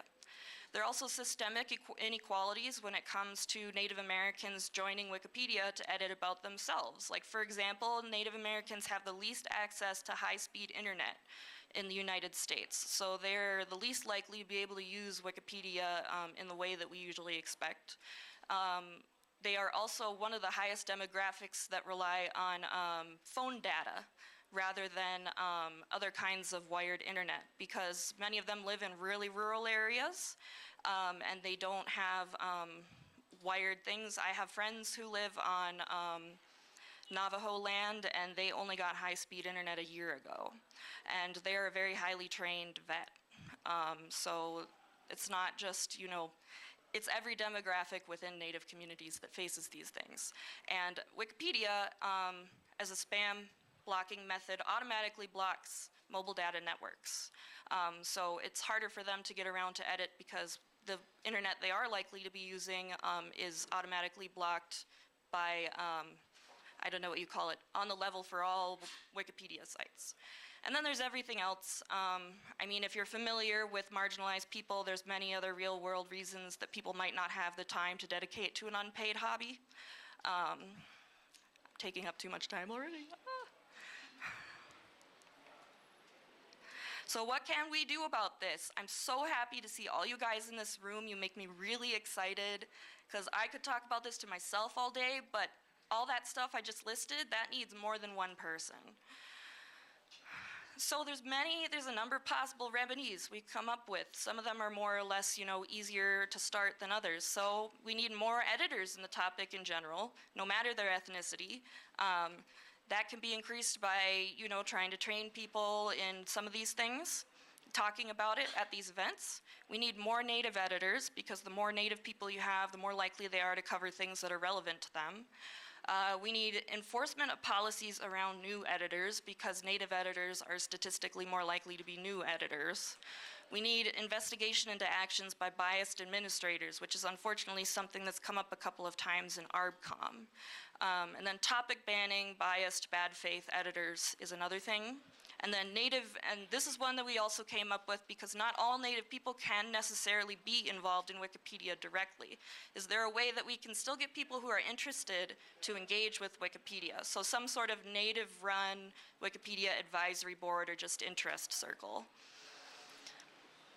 So one thing that happened last year at WCNA, the North American Conference, is 32 representatives of tribes and other Native organizations sent a petition letter to the Wikimedia Board of Trustees to investigate an organized disinformation campaign about Native people on Wikipedia. So when we say an organized disinformation campaign, what we mean is that there's a specific group of editors who are organized, work together to shape the Native topic area in a way that is not NPOV, doesn't rely on reliable sources and things like that.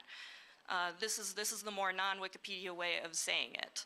And if you get the QR that I passed around, you can read the letter in full because we only got 10 minutes left. But the basic demands here were they wanted racial equality, so they wanted the Native topic, Native editors to be treated the same as any other editor or topic. They didn't want increased scrutiny, and they didn't want laxer standards. They didn't understand why theirs wasn't held to the same standards and wasn't using the same kind of rules, and it was more down to whatever these organized users were doing to the topic rather than the rest of Wikipedia. They wanted source equality, so they did not want sources to have particular different standards that were sort of made up at the spot. I mean, we all know that while there are rules and guidelines, you also have to just use what seems right in a particular context. And it seemed like it was being applied more unfairly and harshly on Native sources. They wanted equal language, so they specifically did not like one thing that some editors were pushing was calling them self-identifying Native Americans. And the phrase self-identifying does kind of imply that someone is questioning it. I don't really call myself a self-identifying white person. And so they wanted to make sure that they were, believed the same as everyone else. And then equal enforcement. We looked at several different admin decisions when it came to things like this, and they were kind of all over the board. And we're hoping at some point maybe we can do some more admin engagement to find out why this is and perhaps whether there's policy things that need to happen.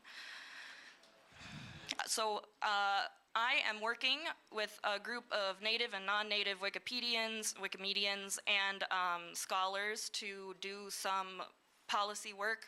We're not making the policy, we're researching what a possible policy would be.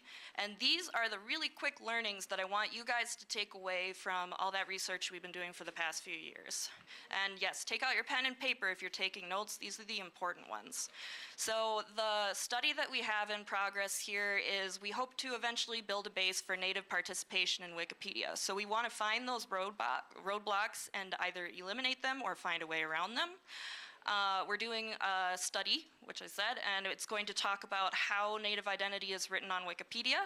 When I say Native identity, I mean who gets called Native American? Should we call them Native American, or should we say like their specific tribe, like Lipan Apache and stuff like that? These are all things that Native people kind of already know what to do, but nothing is really written about it on Wikipedia, and it can cause issues with Native people feeling like they're not represented correctly, and also editors not understanding why things that might work for other ethnicities aren't working for these people. Our tentative publication to English Wikipedia for the Wikipedia component of the guide is going to be September 2025, or sometime in the winter. We have a more professional research article that is going to probably take a couple of years to publish just because of how academic publishing works. Outreach to allies is the big thing that we are doing in the meantime, which is why I'm here. I'm presenting, I'm talking to people, I'm making them aware of the problem.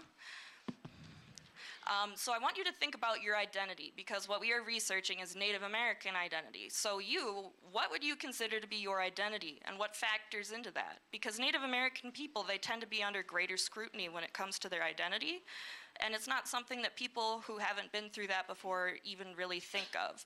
So I put myself up there. We only have 5 more minutes. Okay. If you would like to have a Q&A. Do a what? We only have 5 more minutes if you'd like to have a Q&A. I'll go through real quick.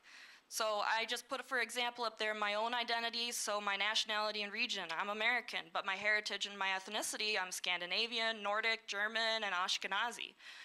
But if you ask about like my cultural identity, I'm queer, and I also identify with those ethnic subcultures, and then also geographically, I'm from the United States and the state of Minnesota. So we were researching what the components of indigenous identity are, and that frequently includes their tribal identity, which tribe they're part of, which is almost kind of like a state, their political identity, which is sort of almost like tribal identity, their heritage and blood quantum. So heritage is like your family, who you're from. Blood quantum is unfortunately a pseudoscientific qualification system that was imposed on Native American people by the American government that's still in use, and we don't have enough time to even go into what that is necessarily, but I'm sure there's a Wikipedia article. And then also your self-identity. So even if you have other things, there's also how you identify yourself. And so part of what we are trying to do is put together how Wikipedia editors can better evaluate sources for reliability in the context of Native American culture and identity. So we want you to prioritize sources published in the past decade because they're more likely to be by Native people or collaboration with Native people. Be skeptical of claims that a Native culture is extinct or does not exist anymore or was fully assimilated. And then also look for the consensus in the sources. If you have 5 sources that say one thing and 1 source that says another, you know, usually in Wikipedia you would consider more of a consensus there. We have an issue with fringe viewpoints becoming more prominent on Wikipedia because, like I said, if there's 5 sources that say one thing and 1 source that says that, but these are the only sources that exist at all on that topic, it's going to give, statistically, it's going to give the fringe source more notability than it normally would. And then the other one is when sources contradict. So source A says a person is native, but source B says that that person is non-native. What do you believe in that situation? So with the evaluation criteria on the past screen, we're going to ask which ones are more recent, be skeptical of claims that a culture is extinct, and then determine the consensus and the reliability of the sources. And then if they still meet all those and they're still contradict or it seems ambiguous, that's when you lean on neutral point of view, NPOV. That's when you just represent that there are multiple point of views on this topic.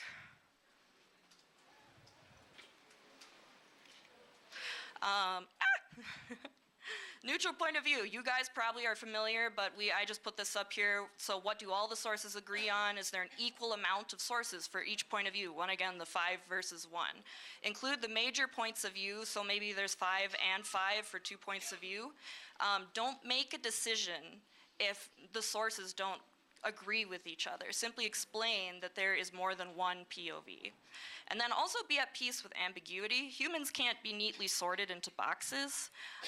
And so sometimes, you know, despite all the sources in the world, you're not going to find, you know, one answer.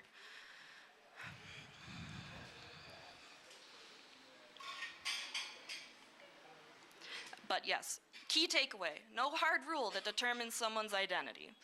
Anyone who's trying to tell you that there's like one definite litmus test for who someone is has some sort of agenda behind it, particularly when it comes to indigenous people who have been legislated that way.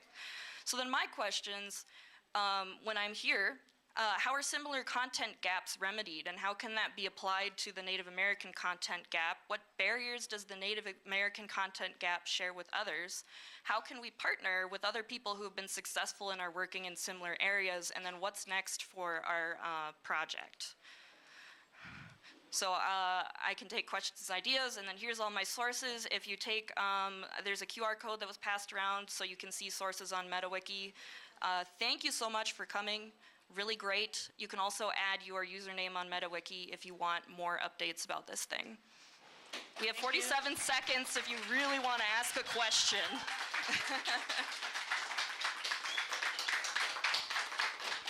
We are actually out of time. We don't have time for any Q&A. So thank you so much. Yeah. Thank you so much for attending. All right, thank you. Our presentations will continue after lunch. Enjoy your lunch.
Hello, everybody. Welcome.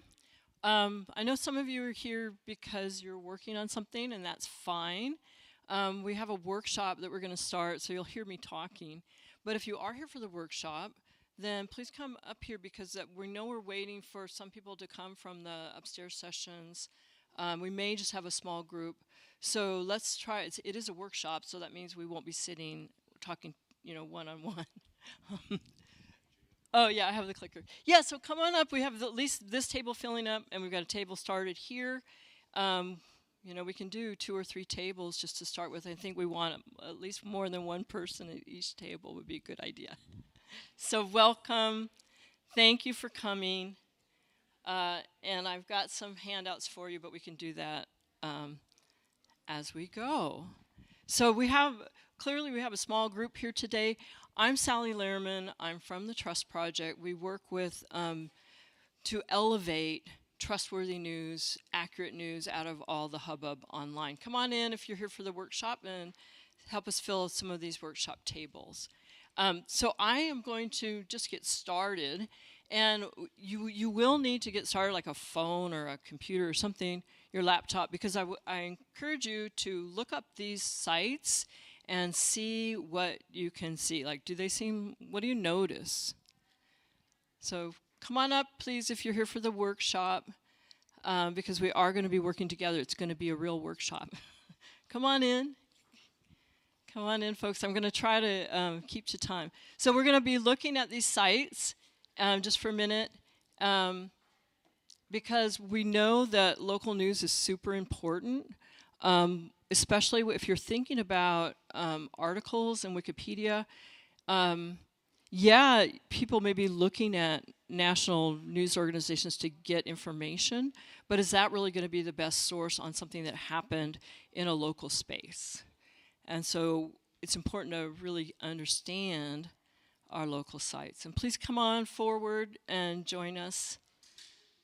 Don't mean to target you all, but or at least form a table somewhere. It doesn't have to be right up front. Thank you. All right, so anybody have anything that you have noticed yet? And I need another mic. We have another mic? Can I get another mic? Yeah.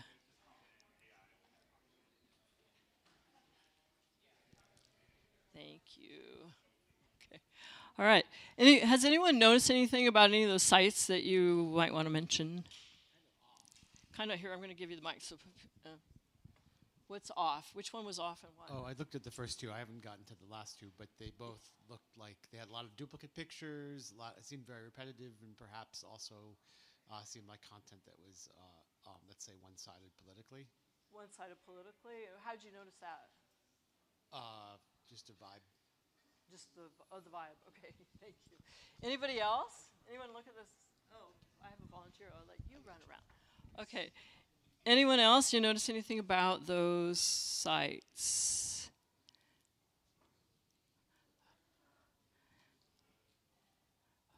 Well, it's the gentleman. Sorry, what's your name? Jeff. Jeff is right. So those sites are off. The San Francisco Inquirer is a site that was built to support a local tribe that's trying to get federal recognition. And they're angry at the local politicians who are opposing it. And so it's pretty much set up to make those people look bad. And the second one, Detroit City Wire, is part of a network of about 3,000 sites, so-called news sites, that are actually not really, they are political propaganda sites. And so right now, you'll see they're you noticed a political slant. I think it's good that you did. It's a little bit early because right now, mostly they're promoting like how to find low gas prices and how to, how many kids go to the local school. So it looks sort of like a benign site to the uneducated eye, but you've got some experience and you know that there's something wrong. If I were to show you the West Central Tribune, you would see something a little different. It's also a local site. It's set up very similarly. It looks like a local site, but like these others do, but it is totally reported locally by independent journalists, and there's ways that you can identify that. And that's part of what we do, and one of the things that we feel very aligned with Wikimedia and the Wikipedians is really being able to assess that and highlight, to surface more trustworthy kinds of information. So, sorry, that was in case you wanted to look in. So what we're seeing out there generally, and I'm curious whether you're seeing this too, is, and the Trust Project does research, we talk to people about how they perceive the news, whether they consider it reliable, how do they decide whether it's reliable. And what we've heard in our most recent studies is there's a lot of overwhelm. People are feeling like, wow, there's so much out there. And not only that, but a lot of it's AI, and we don't know if it's AI driven or not. We know there's disinformation. We don't know how that's affecting the news. So a lot of distrust, a lot of anxiety, and as a result, avoidance of news. And I think also potentially avoidance of really trying to understand where news is coming from, where your information is coming from, but becoming much more passive. So I'm actually going to skip that. I want to go right because we're running behind. What I want to do in this session, and I'll tell you more about the Trust Project in a minute, but what I hope we can do together is think about how we together might help Wikimedians navigate this situation. So how can we help Wikimedians navigate the flood of information that's out there as one is trying to edit an article, write an article, critically and easily evaluate the sources, content. How can we help draw attention to the importance, more broadly, the importance of accurate news in our daily lives? So that's what I hope we can do today. Again, I said I'd introduce you to the Trust Project. We are an international organization. We work globally with news sites in Latin America, the US, Canada, Europe, also Hong Kong, to amplify the fundamentals of journalism with integrity. So that's journalism that has transparency, accuracy, inclusion, and fairness, so that the public can access news with integrity. And then we do that through these 8 trust indicators. And I'm going to explain those to you in a minute. But first I want to tell you about a little bit about our research. So we, and I founded the Trust Project. I actually didn't say my name, did I? Sally Lehrman. I started as a journalist covering science and social issues related to science and business, and kind of became aware of, over my career, of just the severity of this problem and decided to start the Trust Project. So we went out, and it wasn't like Sally's going to come up with a bunch of ideas about what trustworthy news looks like. I wanted to talk to people about what they value in the news and how they decide whether to trust it. So we did that. We hired people to do that, and I'm going to introduce you to 4 different user types that we were able to identify. And this matters because these same people, these same user types, are still out there each time we look at news. They're the people that use Wikipedia, they're the people that edit them. So your avid news user, this is Alex. She's out there checking and cross-checking the news. She's sharing it, curating it. Does that remind you of anyone? You know, I do not understand why people do not read the news, she said. You might as well put your finger in a light socket. It's like that bad. Alma here is, she works at the public library. She grew up reading her local paper, she says, on her daddy's knee, but she's overwhelmed and also feeling like there's so much out there and none of it speaks to her. So she talks about, I want news that's nutritionally fit. Every time I read an article, I have more questions, and that's good. We have the opportunistic user. These are folks that really don't have time to study the news or to review it very carefully or even to look at it that often. Wendy here lives in Arizona. She's got 2 kids. She's living with her in-laws because her husband's out of a job. You can imagine why she feels a little like, I don't have time to do this. But she still values it. She says news is there to tell us what's going on around the world, around the neighborhood. And even people like Wendy in our most recent studies are spending more time looking for news, looking for information. So then we have those who are disengaged. We call them the angry disengaged. All across the political spectrum, I would trust a system that was as critical of institutions as I am. which of course journalism should be doing, but they're not seeing that. And maybe you're not seeing it either. Like this, it's not that you shouldn't be skeptical about news. It's about how to identify organizations that are really trying to do the work right. Excuse me.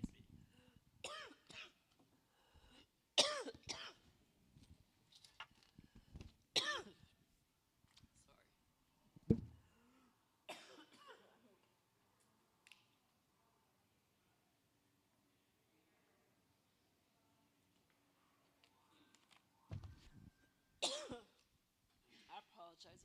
I'm getting hoarse. Okay, we'll keep going. We'll try.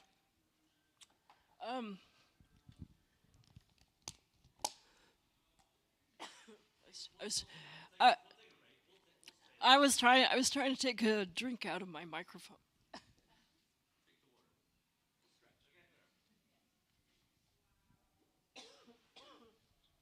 Thank you. All right. So we heard from. Maybe I can't do this. So out of all those 4 user types, we found that there were very similar needs and wants. Huh? What is that? Oh, cough drop. Thank you. You're the best. This is sweet.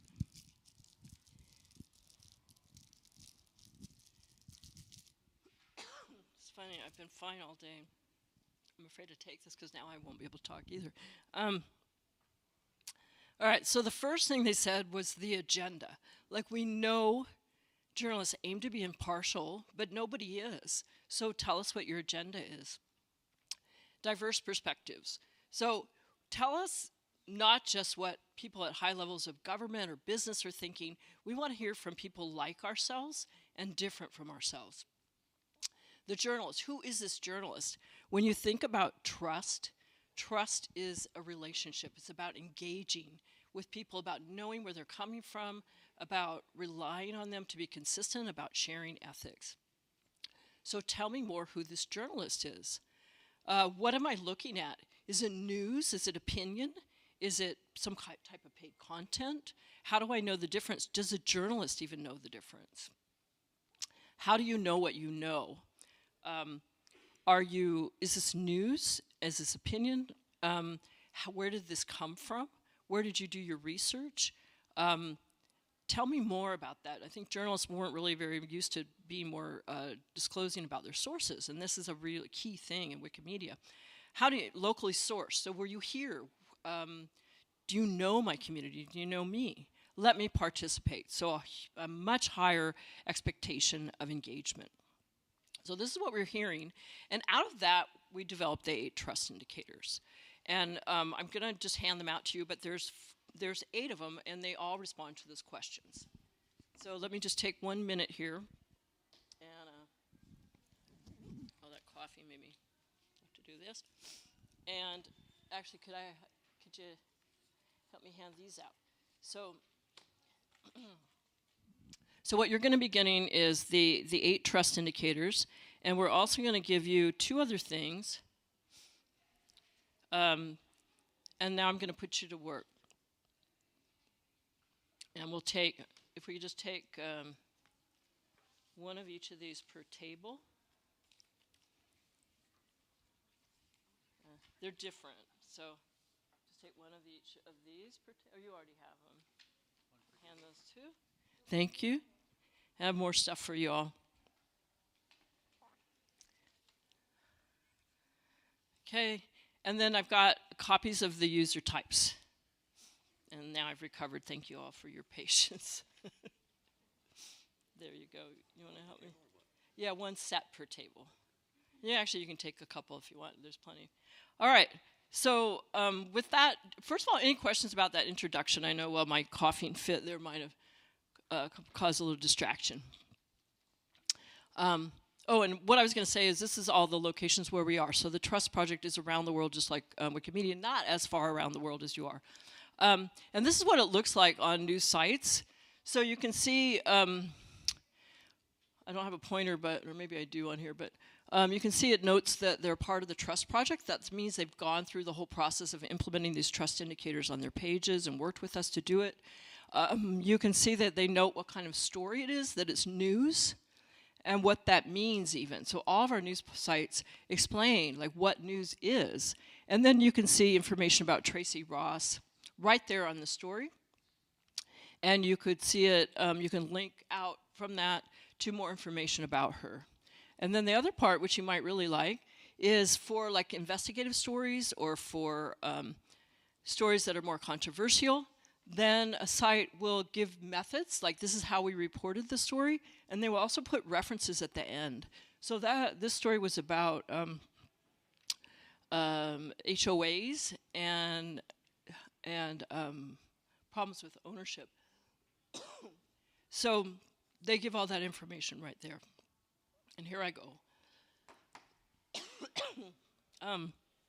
So getting you back to these questions.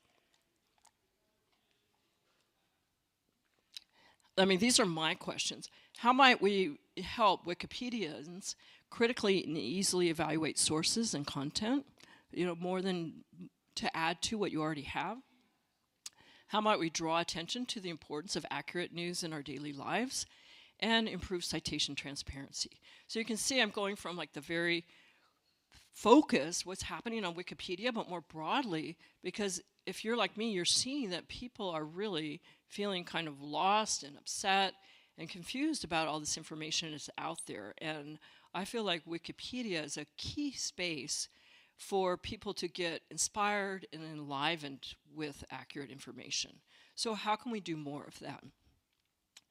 So what I'd like to invite you to do in your groups is to together choose one trust indicator, choose one person, and design for them. Come up with something today that can actually solve a problem that you see within Wikipedia or more broadly within the world. So around people's ability to find accurate sources, to identify accurate sources, to be able to even appreciate them. And so define a problem that you want to solve. I gave you some examples, kind of broad ones, but maybe there's ones at your table that you can think of that are much more precise and focused in that. And then I'm going to ask you to brainstorm solutions, select one, develop a plan, and actually prepare, you know, how would this happen? And we'll take a few minutes to talk about the results. And I put on the page, right, that's associated with this session, a document where you can actually put down your notes. And I think I can give you the link to that. But let's go back a slide. So I'm just going to get you started. So first of all, just with your table, choose a user and a trust indicator, and then think about a problem you want to solve. Let's see if we can do that in 5 minutes, all of that together. Thank you.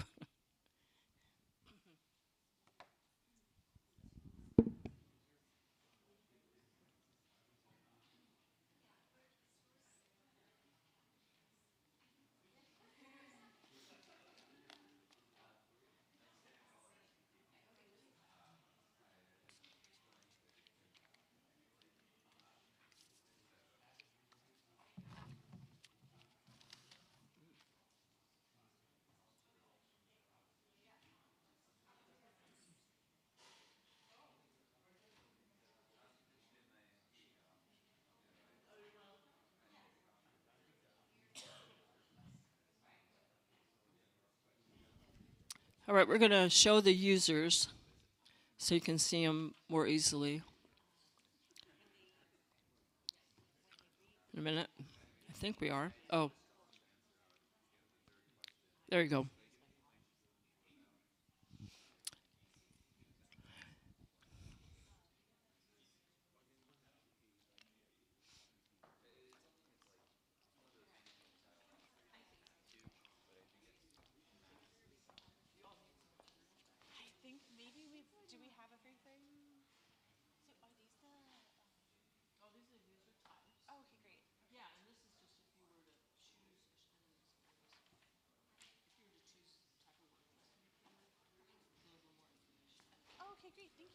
Okay.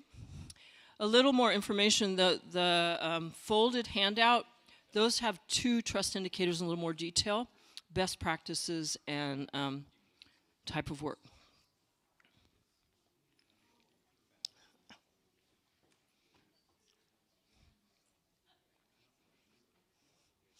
You all are doing your own thing, right? I'm interested. I'm paying attention. Why don't you join one of the groups? Okay, yeah, sure. If you don't mind. I mean, we could use your help. That's all right. You're not bad. Can I steal these? Okay. Yeah, please do. Yeah. Okay, we'll talk more. How about you? You want to participate, or you want to think on your own? Just monitor. Okay. You can sit at a table and monitor. Have you talked to Credibility Coalition? Yeah, they do something. I mean, I haven't caught up with them lately. But yeah, I mean, feel free to monitor from a group, but you don't have to.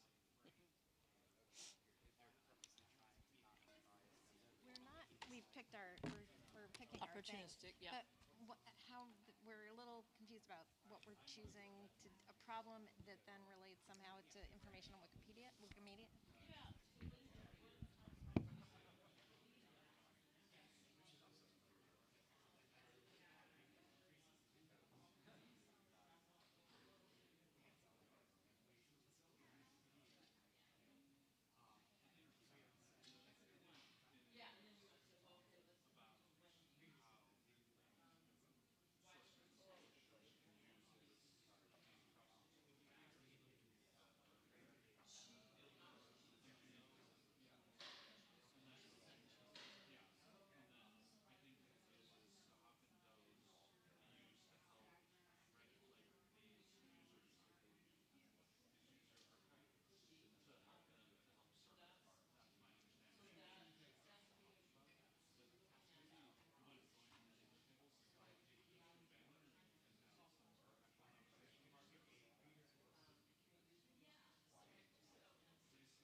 Where's my clock?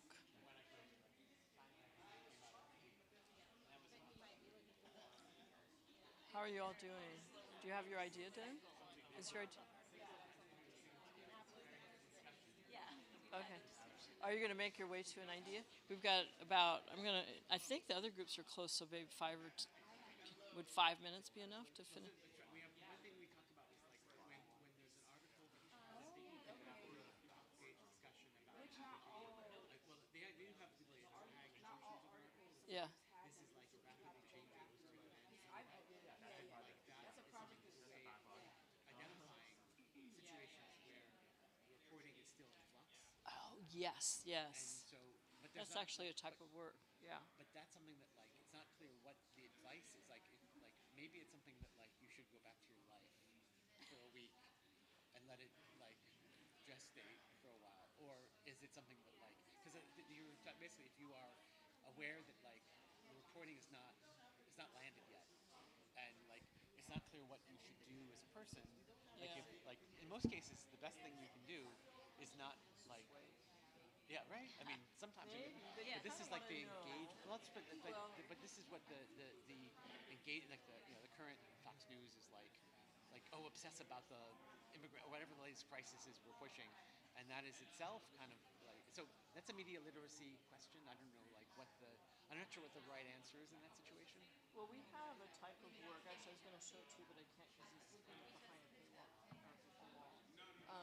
And it's just called Breaking News. And we have, all of our labels have definitions.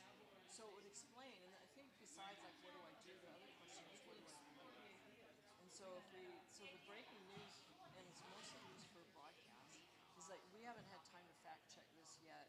It's still developing. And for Wikipedians, the answer might be, the message might be, the facts aren't in yet, they're still developing, so watch for more or don't make assumptions based on what you're reading. Well, there are the banners, so and there is and well, I guess like how would you the talk page is something that like experienced Wikipedians will go to see like the talk about the reporting. Yeah. But that's something like that I don't know like I'd be hesitant to like tell someone that that's where they should go because that can be even more right. Yeah. Right. And also at the very beginning there might not be. Just a warning. That's what the banners are like. The banners are, yeah. And there's quite a vocabulary of banners. Yeah. And they can be like even like a breaking news of an article. They can have like just like one section, this part. So. Well, can you take it deeper, or like what's the remaining pieces? That's what I would suggest. That's what we're. Oh, okay. Yeah. Because I feel like. Maybe it's just making people more aware of it. Yeah. Communicating it. Okay, everyone. We have about 5 minutes, unless you're ready already. 5 minutes, and then what I put up here, I know it's hard to see actually, but this is the Ethernet page associated with this session. So if you go to our session and click and then you click to it just will say Ethernet page, then this is where I'm hoping you'll take a few minutes to record your idea. And this is what I'm going to ask you to report out too. So if you're still working on it will help focus your thinking. And so what we're asking you to do is list, just your name, give your group a name, and a contact person, and which user type did you choose, which trust indicator did you choose, what was the problem you were trying to solve, just briefly, this isn't like an essay, and then what was your solution, okay? And that's what we're going to report out. So I want to make sure we have time to report out, so if you don't get this all on paper, that's all right, but if you're far enough along where you can, go ahead and do that. Right? Thank you. Call me if you have questions. Call me over.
I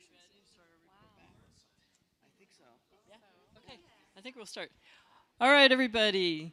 I think it's time. Let's start a report back. That way we'll have plenty of time. Even if I noticed most groups have written something, so we'll let you finish your sentence. Even if you didn't get to fill out the how will you get it done, you're going to tell us that anyway.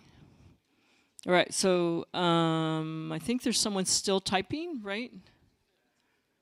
No? Yes? Okay, as soon as you're done typing, we're going to start. The indies are still typing. Okay. I'm just waiting right now. Okay, well, so we'll start. You can finish typing later. So let's start with the ones that were the quickest. Were, I guess, you started first. Oh, it is the indies. So the indies, you want to introduce yourselves? Just somebody stand up, and we'll give you a mic. There's another mic somewhere in this room. Anybody got the mic? Maybe I'll hand you the mic. All right, so if you could, you're looking at me, you're looking at me. Who wants to be the speaker? Hi, I'm Justin. I'm Tafiwa. I'm Jean. And what was your, who did you design for? What trust indicator did you, and what problem did you have, and which trust indicator did you use? We were looking for the opportunistic reader who like reads it once in a while and focuses on local stuff. What's the third one? Oh, the indicator we chose was the diverse voices, because they wanted the opportunistic reader wants to be connected to their community and their culture.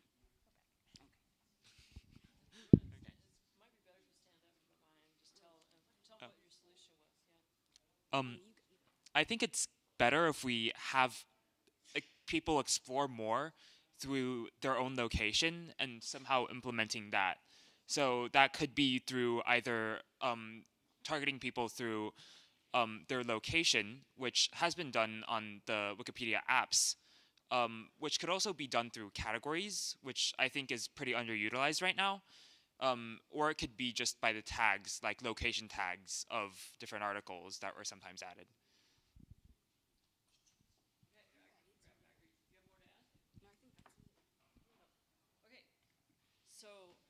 So the idea is to bring more diverse voices in through using location tags and kind of inviting people to share their local expertise, right? Okay, let's go to this group. Thank you. Good idea. So we chose the avid reader, and the principle that we wanted, or indicator we wanted to elaborate on, was best practices.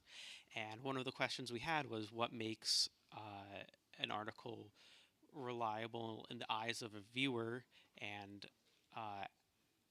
show to the reader how we are an authoritative source and the sources that we cite authoritative. And one of the things that we came up with was clearly denoting opinion pieces in the references section, and just making it clear if an opinion is an opinion, and making sure that sorry, what am I saying? Let's see. The second idea that we had was breaking down sources at the bottom of the page to show what percentage of sources came from which place, how reliable they are, and make it so that if one source is vastly overrepresented in the article, that it is known. So thank you. So it sounds like there's two ideas there. Correct me if I'm wrong. So one is to help people know the reliability by showing type, especially opinion, and that would be in the citations themselves, right?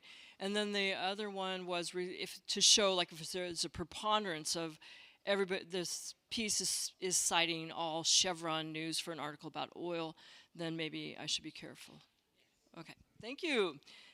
Great idea. I think the group here in the back, I'm going to go to you next because I know you have an idea sort of similar, might align well. All right, who's going to be your representative?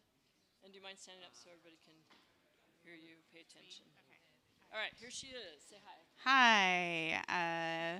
We were working with avid readers as our persona, and yeah, cool. And we wanted to utilize all the indicators actually. So we were thinking about creating a space on Wikipedia that allows people to explore the makeup of an article's references. So you could see which reference types and also which elements of the article were supported by different reference types on this space. Yeah. Okay. Seems like we had a lot. So type of work, again, highlighting the type of work. And did you talk at all about how do you let people know the differences between these types of work? Didn't get there.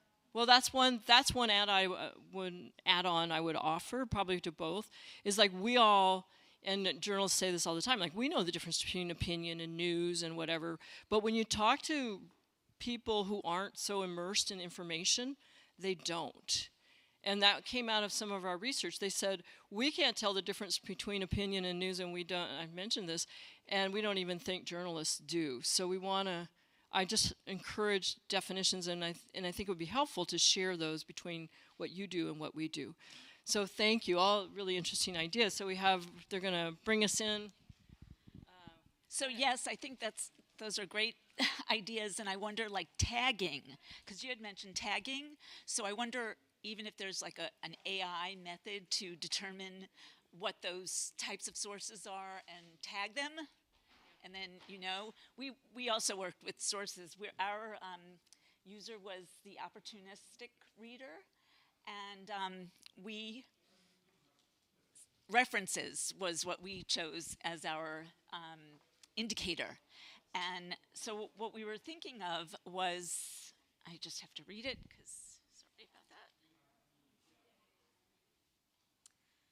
So one of the things we were thinking of is better banners to point users, readers to the sources so that they can actually focus more on the sources. Instead of looking at the content, you're paying more attention to the sources, which sometimes, you know, readers just look at the pages or they'll Google an item and get to the page and they just get that information and that's sufficient. So we're trying to think of a way to get readers to pay more attention to the sources and not just the content. So, you know, there are banners. So we were thinking of like maybe better banners to point users to the area where sources are. And was there something else that I'm missing? Problematical, like articles that are still developing. Oh, right, articles that are still developing, and also pointing readers to the talk pages, which we know readers don't pay that much attention to talk pages, but the talk pages might be very valuable in providing more information. So that's what we were thinking. Thank you. So really good. So using banners to kind of highlight the things that you all are talking about to really show that's how important sources are, which to me is vital because we were just talking like how AI is making it difficult for people to find those sources. So now we have to really promote the idea that this is important. You should look for them. We have a couple minutes for comments and feedback on one another's ideas or just more generation of thoughts. So any comments? Ideas, suggestions, feedback for one another. Anybody want to take this forward? I just had a comment because you mentioned how AI is causing problems, and I no, because I was thinking how AI might be a way to identify the type of source. So it goes both ways, you know. That's AI for good. Yeah. Thank you. Yes. Yeah, I didn't mean to say all AI is bad.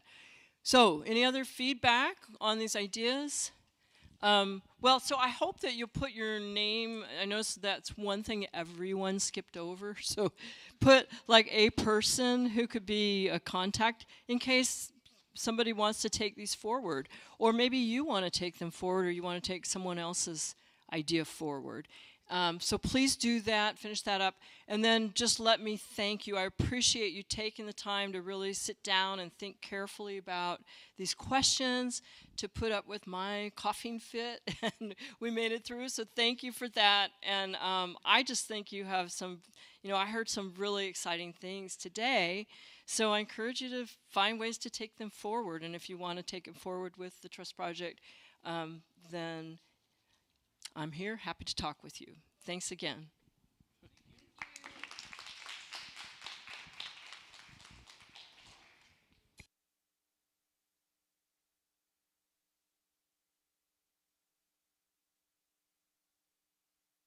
You have one last thing. There's some. There was a disinformation session yesterday that was unable to occur. So I have some handouts, and I'll just hand them out. Oh, there you are. Some handouts to share because I mean it looks excellent. So I want to make sure you have these.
There we go. Yeah. That's Because I suspect you're going to want to talk to me after this talk. I was actually looking for you.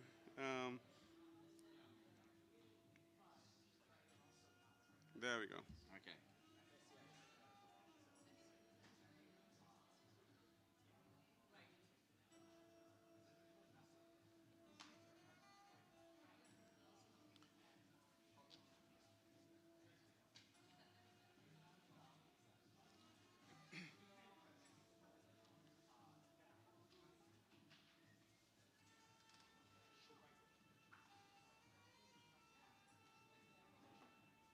Do we wait for a bit? It's kind of up to you. Okay. Do we have any stage steward or someone?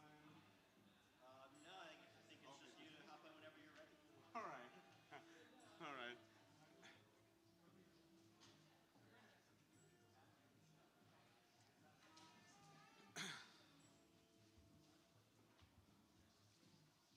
It'll take a few minutes to set up, but All right. are you good without a clicker? Oh, if you can have a clicker, then I can use it and walk around, I guess, right? Would you prefer that? I guess that's fine. I mean, it would take me a couple minutes to get it. All right. Or I can work this way, that's fine as well. It depends on how much, Yeah. how quick you are to get started. Right. I don't want to delay you. Okay. All right. This clicker setup for something different. Check, check. Check, check. Yeah, because this mic is very sensitive.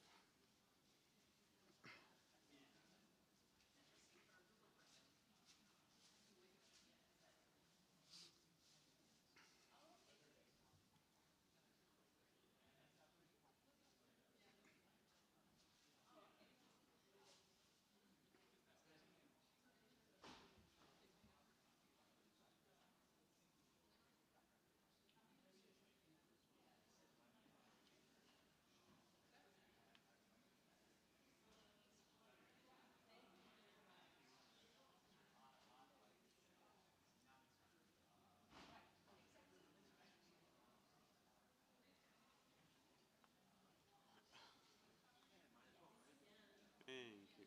Let's see if we can get this quick. Virtually take this one out.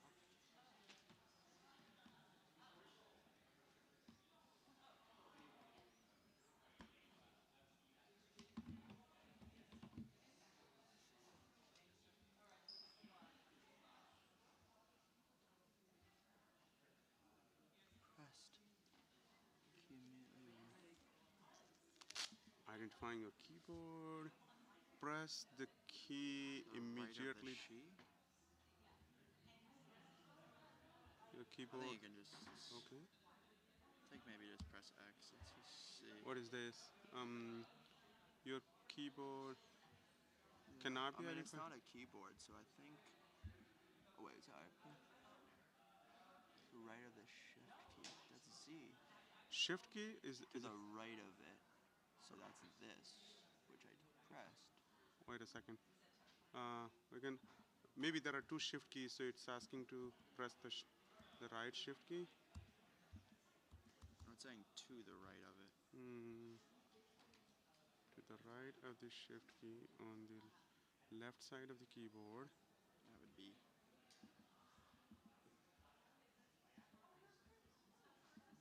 Oh gosh. Well, let's just see if without doing this. Hey. Oh, it works. There we go. Kind of. No? Back is not working? Oh, yes it is. Yeah, it does. Okay. Alrighty.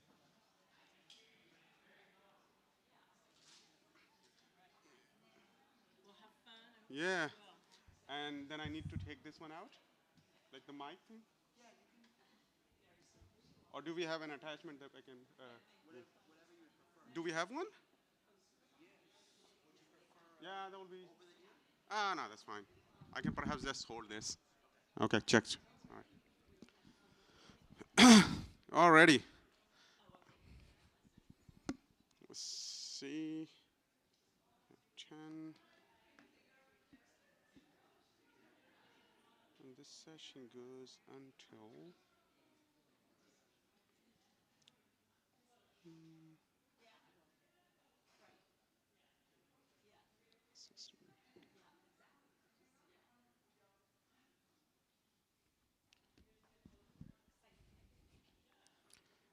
All right, so I don't want to wait forever. Leveraging robust links to prevent link rot on Wikipedia. Hi, I'm Saud Alam from the Internet Archive, presenting this talk on behalf of Dylan, Sean, Martin, Michael, Herbert, and myself.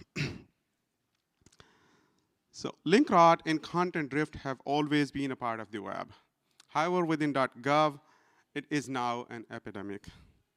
Being able to link to multiple versions of the URLs through time is crucial for auditing, comparing, and trust. So this talk will actually go, broadly we can discuss in 3 parts. Initially, I will give some examples of link rot and content drift. And then we'll talk about our proposed protocol called robust links and various ways it can be used. And then eventually we'll talk about how it can be used in the context of Wikipedia. So here is a web page from Michael, his travel history in a sense, okay? One of those links right here from October 2014, which links to a symposium on 404 not found. If you follow that link now, you will see this page. Page not found. So this is an irony. Yes, a meetup that happened about 404 not found is now 404 not found, okay? Here is another link from the same travel history page of Michael from May 2015, cruise in Ocean City. When you follow that link, content drift happened. The page is still there, but the content no longer reflects the intent of the linking page's author, right? And the page is about hotels near the in Ocean City, but it's no longer about cruising Ocean City, right? Much less the 2015 event that it is trying to link to. Okay, so that was content drift. Okay, and what we found is like there is a linear link rot happens in almost all corpuses, and this data set that you are seeing here was from a research work done earlier, and this specific graph is from Elsevier data set, or their corpus. And as you go further back in time, more and more links are rotten. But from the same research, we found that it's not just link rot. If the black part down below, as you go further back, it's more and more link rot.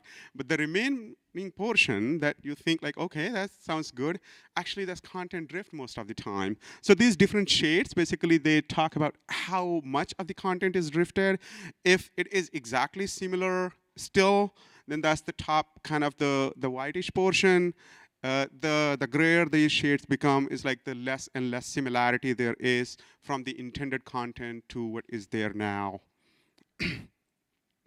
So we also did a research work not too long ago, and we looked at about 27 million web pages from the Wayback Machine, spanning across 25, 26 years in the past.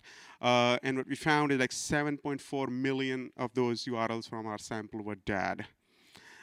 We also separately looked at the root pages versus deep links, the links that have like multiple paths and query parameters and stuff like that. And what we found is like about 50% probability of deep links surviving beyond one year. And it kind of decays really fast. So that's the situation. So what we really want is multiple targets for links. So there is one hyperlink, and we want multiple places we can go from there. Like multiple targets for many reasons, but in this context, we care about time, okay? And this is not a new desire or anything. The earlier theoretical and experimental hypertext systems allowed this, but the HTML doesn't allow that, okay? So the multiple targets are arguably allowed via indirection. So in HTTP space, there is something called 300 response code, which is multiple choices. What happens is when you are making a request and the server has multiple potential choices and it cannot resolve which one will be better for you, it can give you a response page, interstitial page, where you have the option to select one or the other, Okay, so in this case, for example, you go to the English language or the French language or whatnot. And these exist in places like out there in the wild. FedEx is a good example for that, where if you go to the site for the first time, there are no cookies, other things saved, the state is not saved, then it will try to ask you, select a location and language, and from there it will kind of allow you to navigate to the site. So these examples that we have seen so far, these are called agent-driven content negotiation. But they still require server-side logic to implement. And the risk here is the servers who could not maintain their own URLs, how hopeful we are that they will be able to maintain these extra logic to do content negotiation and have more variations, given vast amount of time that we want these things to survive. So what would we like is like to have an unobtrusive way to specify multiple link targets using the browser in HTML only. So things come to the client, and from there we get to decide. There is no server involved in making those decisions, right? That's the desire here. So, and then once there are multiple options available, how are we going to allow people to choose from that? So for example, Wikipedia already has these pop-up style thing where you hover over your mouse or cursor on a link and it kind of shows some previews there. There are similar things, I'm sorry about that. There are similar things for internal other pages of Wikipedia that are linked. They also show pop-ups. So we are thinking along the same lines where there will be pop-ups that will allow you to choose multiple from multiple options. So how people do it now, right? Generally what they do is like sometimes they'll have one link that is the most recent or something, and other options they can have in brackets, like there is 26 version or 2016 and 2015 versions are like separately linked. Some people use some other tricks where they will have, there is like a multi-word phrase. So some part of that phrase will be linking to one link, the other part of the phrase will be linking to the other, one word. It's all kind of trying to shove in multiple links in the same context, which is not nice. There are two different trends we have seen on Wikipedia when it comes to references. There is live web is the primary link, and the other idiom is archived web is the primary link, and we'll give you some examples of that. So here is a AIDS page, and if you look at the reference numbers 13, the about HIV/AIDS, that link is linking to the live web, which is the original link that was kind of referenced there. But somewhere in the second line, if you see, it says archived from the original on Feb so-and-so. Someone manually added this extra text to give context, like, okay, that link is there, but there is an archived link of that. And why is that link there? If you follow the original link, you go to 404 not found. Okay, no surprises there. Then we have this other case where archived web page is primary. And here is the reference number 2, where USAID, that link links to the archived page, so copy of that link in the Wayback Machine, but says archived from the original. And that is another way of kind of bringing, like, while we are preserving the link to the original one, you should actually be clicking on the archived version, basically. It's like, so there are two different ways how we have seen people linking to that. Now, if you follow that link, the original link there, you'll see a blank page, okay? The page is not necessarily 0 byte. We try to curl it, and what you see here in the last 2 lines, if you see, that's HTML and closing HTML tag. So they're trying to force it to be blank, okay? But page is whatever the reference where it was linked from that context, you call it a link rot or content drift or whatever. The point is that we lost that reference. So in recent months, of course, when the government was trying to remove equity from Gov pages, here is a situation where we found at a specific version of NSF www.wiki.gov stopping harassment page where they scrubbed and removed equity from one phrase, but it was left in the other one. Of course, later they fixed it. Now you cannot find equity on this page anymore. The last time it was seen, equity on that page was in January 22nd. So So we have seen the problem, what we're talking about, right? And how to fix it. And we are proposing robust links, which gives us a standardized syntax using HTML5's data attribute prefix, which preserves hrefs for specifying more than one targets for a link, okay? Until browsers natively support the syntax, JavaScript libraries can be used to present more and customize the display of these targets. So the specifications, there were like early specifications of this draft, but now there is a new place, robustlinks.org/spec. That's where you can go and check the specifications of robust links. So this is how it works, a very minimal example, okay? There is an anchor tag there with href, and which points to w3.org. Then we add this extra attribute, the data original URL, where we kind of repeat the href1, and then also specify data version date, which says basically the intended date and time this link should be linked to, which version of that page, right?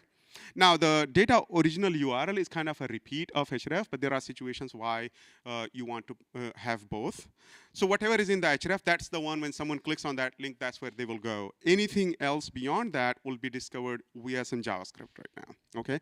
Now, if we have this piece of information, the original URL and the version date, these two pieces are enough for us to query a web archive to find related versions, okay? So here is a little more expressive syntax of that, where everything that we explained so far is there, and then there is a third attribute here, data version URL, okay?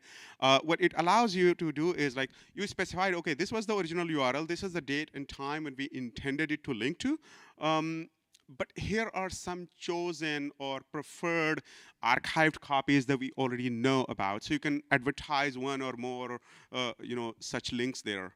But the option to resolve any new archives that we didn't know about, if they appear and if they happen to have a good copy, we can use the date, time, and the original URL to look up for that. This particular syntax, it allows specifying additional date and time next to it, because perma.cc, for example, it doesn't have, it uses like a short syntax of URL, so you don't know what was the time when it was archived. Web.archive.org examples, they do have date time in there, so it's kind of, you can look at it and the URL is not that opaque.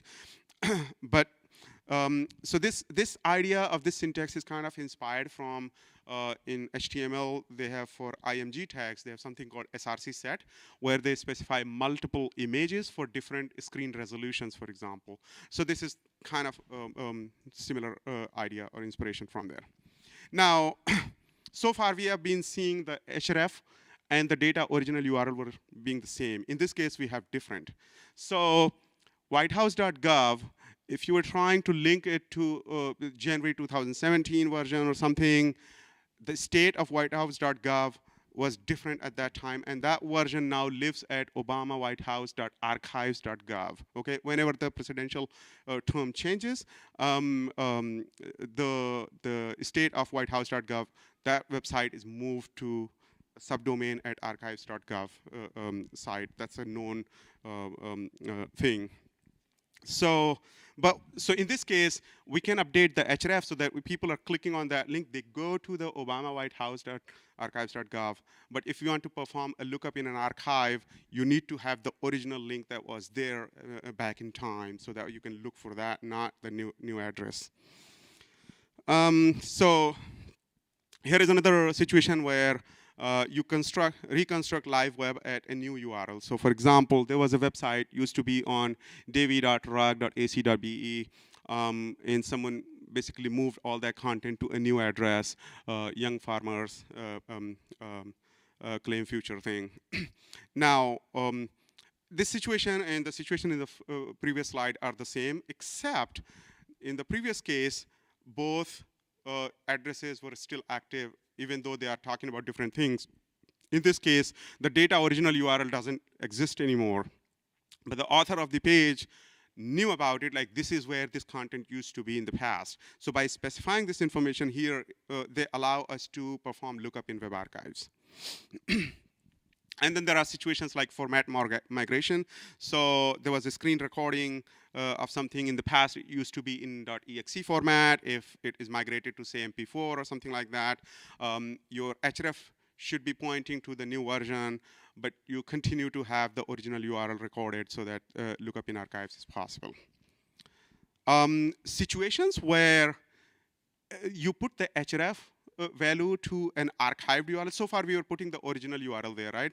But in situations where the page is dead now, there is no hope that it will be coming back anytime soon, and you want people to click on a hyperlink and go to an archived page by default. In situations like that, you will swap the href value to an archived version, and you will maintain the original URL as the original URL, so you don't change that ever, right?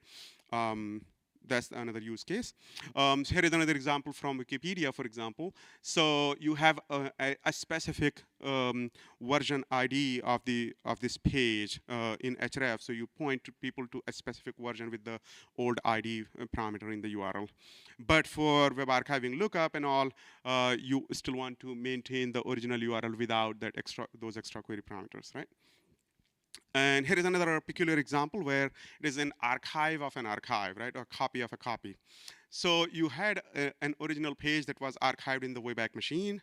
You took that Wayback Machine page and archived into another archive, in this case, archive.ph, or also known as archive today, basically. So archive today is not archiving the original site. They are archiving the copy that is present in the Wayback Machine, right? In situations like that, you can have a structure that looks like this. So this is not all theory. Actually, there were research papers published in DLib magazine, which is like online HTML-based magazine. And all the links on that DLib magazine page were robustified. That means there will be a tiny icon next to the link. If you click on that, it will show up a pop-up menu, and you can choose different possible links that you want to go to.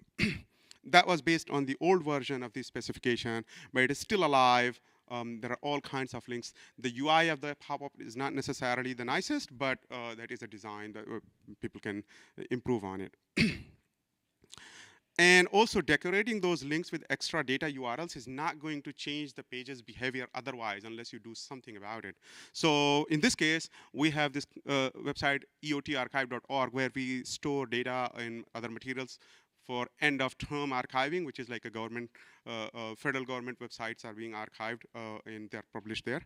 So all those links on that page, they have these robust link decorations there. But they did not include any JavaScript. So it is kind of transparent for users who are browsing the web. They will not notice anything different, basically. It's like just looks like usual. But if they someday decide to add that extra piece of JavaScript, that will make it like come back up live.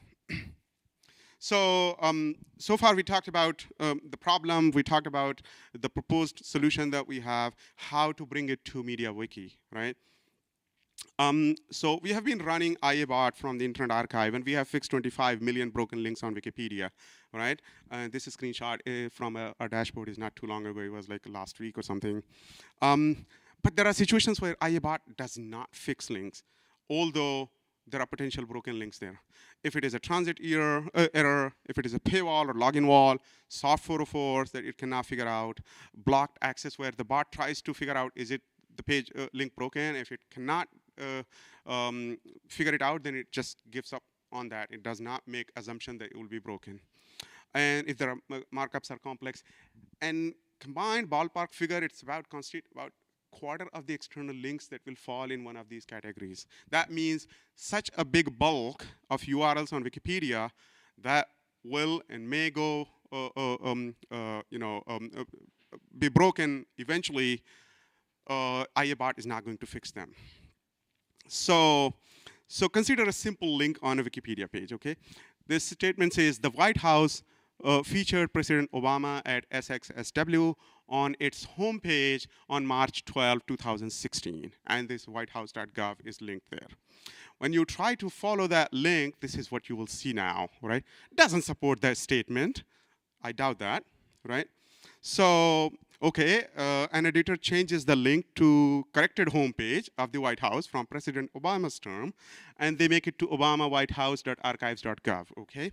When you try to follow that link, you will see this, okay? This would lead to the correct homepage, but the claim context would be unsupported due to context drift, right? Because over the time, the page content has changed, not talking about the event anymore. So this is what we suggest we should do, how we should be editing in that case, right? We have that the new Obama White House archives.gov thing, but in original URL, we specify whitehouse.gov, the original URL that was there. And then we specify version date, like, hey, we are interested in a version of that page as it appeared on March 12, 2016. With that information, we can look up in a web archive. Now, editor can be even more helpful. They can go look and find a copy in the Wayback Machine and specify it in the version URL thing. That's an optional thing, but if they do it, that's great, right? With this information available, we can link it better. Now, extra note here, if you have seen the HTML version, we have data dash original URL, data dash version date. In wiki text, we don't have to do that. We can just regenerate in the HTML form with that extra information. Now, if you follow the link, you'll go to this page, okay? That supports that claim, I guess, right? So this markup that we have just illustrated, that is not supported yet, not even with any existing extensions. We found these 2 extensions of link attributes, but they basically allow very specific set of attributes. So what we are proposing is not there yet. So how can we basically go about it? Like if you wanted to have like a bare minimum backward compatible change that allows this. This is one of the proposals that we are suggesting. There is a table in Wikimedia Wiki. It's called external links. And we are suggesting we add el_added timestamp field in there. So each time a new entry is added to that, we record what was the time this link was added to that page. Yes? And that field,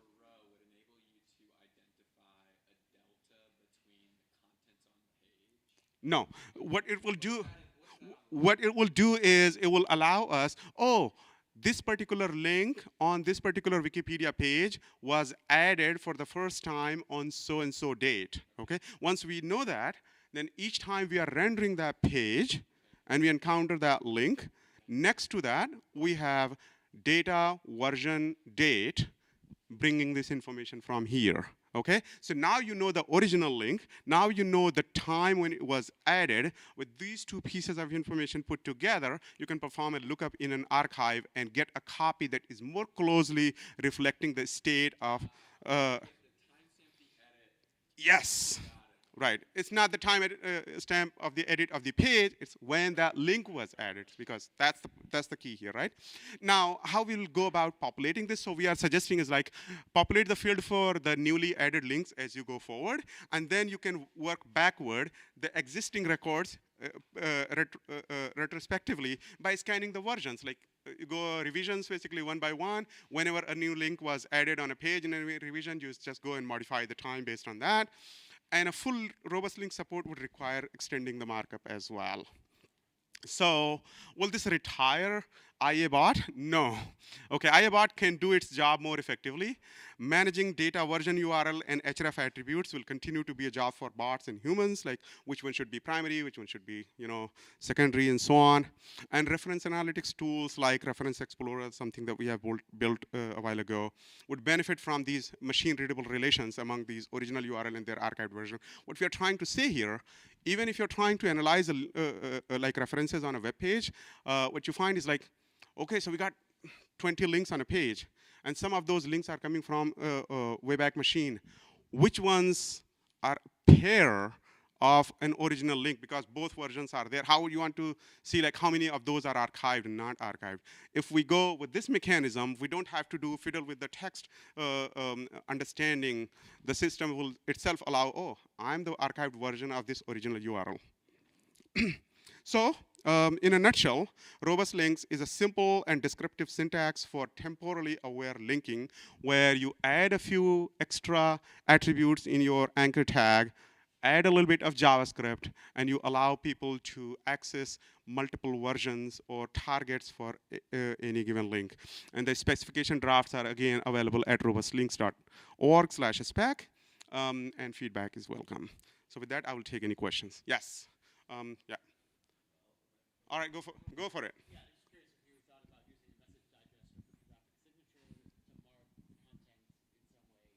So we thought about it. There were some discussions around that, and it turned out if you make it more complicated and complex, the adoption will be suffering. So we can have like optional fields for these things, but it brings in more and more kind of maintenance overhead.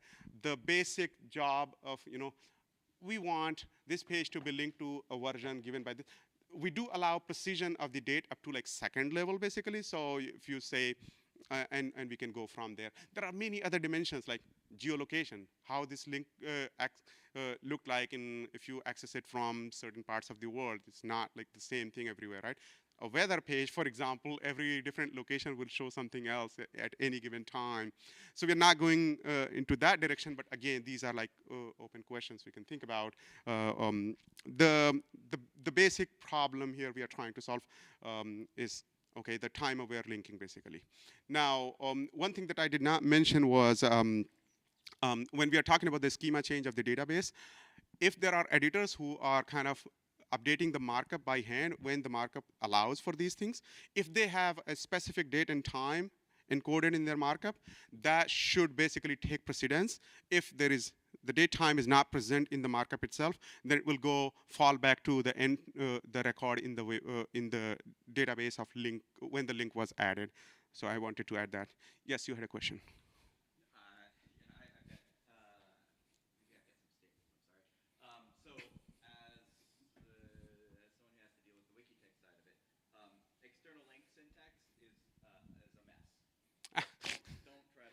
There is a parser function already, pound interwikilink, which was added to allow interwikilinks that otherwise were capable of being expressed by standard wikitext syntax, using pound xlink or pound link, and then going from there. Implementing as a parser function is probably much more future friendly, we'll say.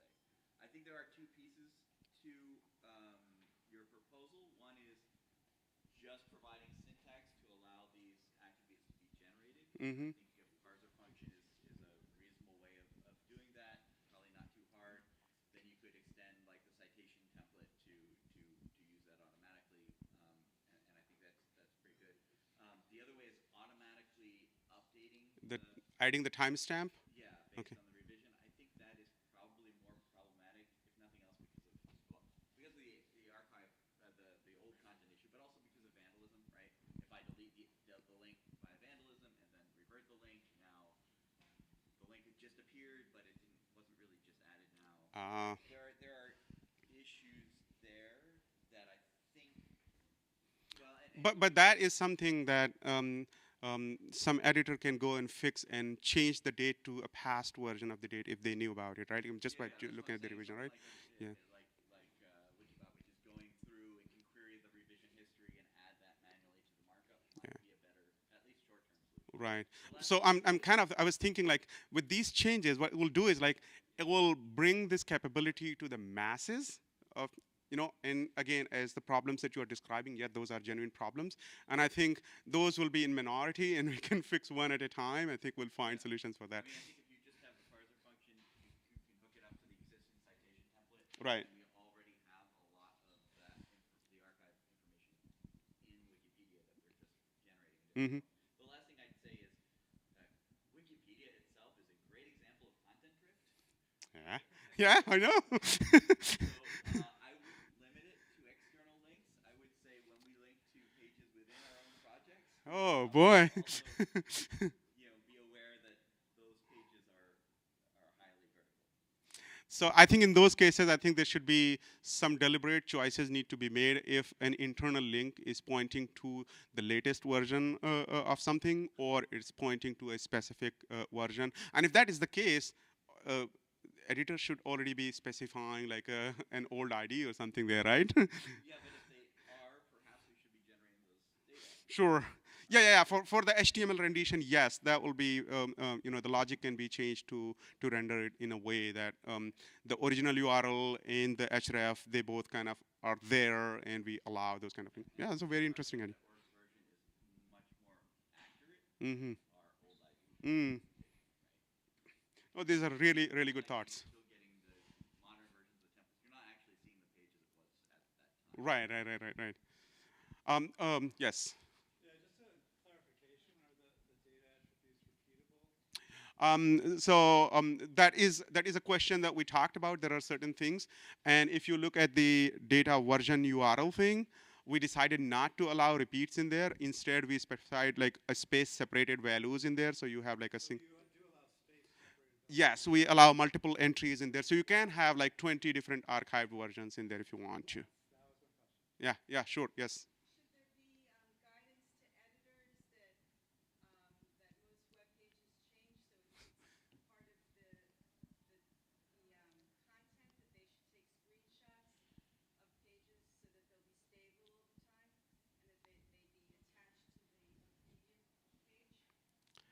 Um, so that is something, that is a thing that, should we leave that job to memory organizations like the Internet Archive and other places, and allow them to, hey, save page now, or whatever you are trying to link, just let the Internet Archive have a copy of it so that it can be linked to that in the future. Or, by the way, we already do that. Any new link you add to any Wikipedia pages, we get a notification from the event stream API, and within the next few minutes, we try to archive it so that in the future, in the next few months or years, when that link is broken, we have an insurance policy in place so we can find a good copy of that page that we can link to. So we are doing this job already in the back end.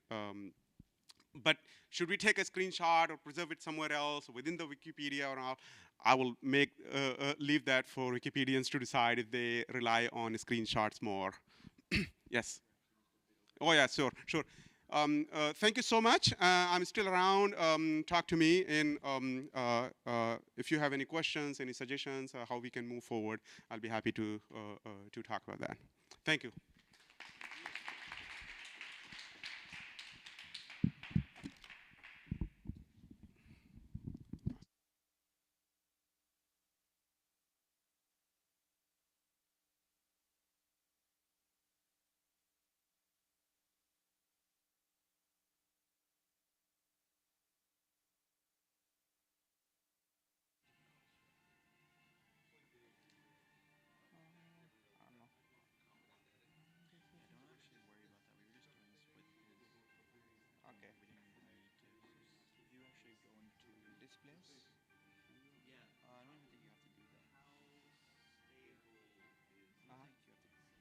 Okay. I think you're gonna, yeah, just go into present.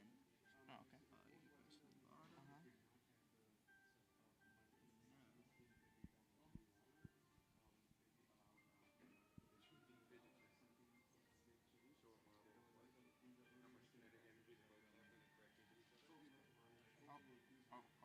I'm actually sorry. I was using the clicker. Okay. Just making sure. Yep. So green's good and red is back. Okay, that's good. Yeah. Okay.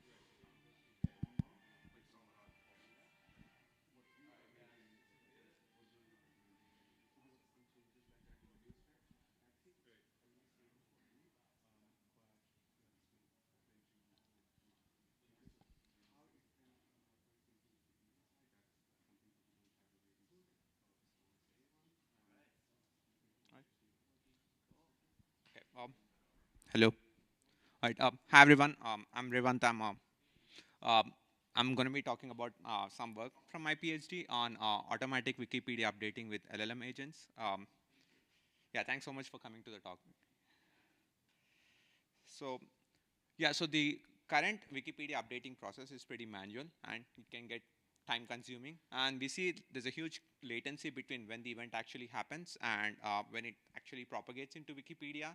And we did this study wherein we compared for like some of the popular pages for edits that were done in 2024, let's say, what are the different dates for the pages that were cited. So when are the from which dates are these sources from, right? So we do see that roughly on average 60 to 70% of the sources are still from 24, but there are citations that are coming from like sources that are pretty old too. We then did this study wherein we checked what is the actual edit latency between when the source is published and when the actual edit was made, right? And for even a lot of these very popular pages, we do see there is considerable latency that goes to spanning even months. So we do see that there can be this latency between when editors actually can pick up the event and put it into Wikipedia, right? So this sort of forms the motivation for our work. Can we, with the rise of LLM agents and like AI, can we find or surface these updates to the editors that can be suggestions that the editors can then choose to incorporate, right? So the goal is, can we take away this huge time-consuming process of looking online for updates, following a lot of these news sources or other events, and can the agent actually surface these updates or suggestions to the editors that can then be incorporated? So that was sort of the motivation for this project. So we came up with this AI-assisted system for providing these article update suggestions, and this was work done along with some collaborators from Amazon while I was at UIUC. So I'll get into some of like the methodology and also some evaluations we did for this system. So the core contributions are firstly an agentic framework that discovers automatically like what updates have happened to a given page based on the news sources. And then we also trained a editing model that based on, given that there's a lot of human edits that are present in Wikipedia, we collected a lot of those edits and we trained an editing model that can sort of simulate or demonstrate this kind of editing behavior. So I'll show later in the slides how directly using a model to make these edits can make it put very verbose edits, whereas we do see Wikipedia has specific style of like edits that are concise and very factual, right? So we did train this editing model that can sort of simulate this behavior. And then finally, we came up with some automatic evaluation strategies to see or measure what kind of coverage is this AI agent able to make compared to how humans have been doing it. Right. So before I get into the methodology, here's one qualitative example. So if we take, let's say, Lewis Hamilton's Wikipedia page from 24, there was this section on Ferrari 2025 when his move to Ferrari was announced, and this edit was made wherein, on the left, you do see this content in gray that was added to this section, and then we see the 4 atomic facts that are part of that update, right? And then the human editor also cited some sources for these edits. Then on the right, we do see if we run the agent for new sources published in that date, in that time period, we see that the agent identifies these couple sources that are relevant, maps it to this corresponding section of Wikipedia that these sources should be, that the content should be incorporated to, and makes that edit in blue. So what we do see is the facts in green, highlighted in green on the left, are overlapping with that the content that the agent, the edit that the agent made on the right. So that this sort of sets the basis for our evaluation to see how we evaluate coverage of these agents. Right. So to get more, to give more details on the methodology, we first start with inducing section-wise criteria to give some context to the agent on what kind of information is present and in which part of the Wikipedia page, right? So Wikipedia pages have this section-wise structure wherein different kinds of content is present in different section. The agent's goal is to not just identify the relevant content, but to also point to where in the Wikipedia page that update needs to be incorporated. So it has to do both, which is why we come up with this section criteria to use as additional context for the agent. So we extract this by passing like the entire Wikipedia page to an LLM like GPT-4o, and then we get this kind of like section-wise criteria that we will use later in the process. So once we get that content, we have this agentic update aggregation step. It's based on some of our previous work called Infogent. I'll give some details on this. But broadly, given a task like identify recent updates about this page, and you give the name of the page, right? And if you give it access to Google search in the form of, let's say, Google News search, It does an iterative agentic search and identifies what all news sources have published relevant updates about this page. So given that the agent selects which articles contain important information and then uses like the section-wise criteria to decide which section those updates need to be incorporated to. And it runs this for multiple iterations so that there is so that it improves coverage, and there's also some sort of deduplication going on where the agent keeps track of its previous edits that it has identified so that it's not suggesting duplicate edits in the same update. To give more details on this framework, so this is like an agent-based framework for web information aggregation. We leverage this, and this was like some of the previous work. And it has this components of navigator that sort of navigates the web, looks at different websites.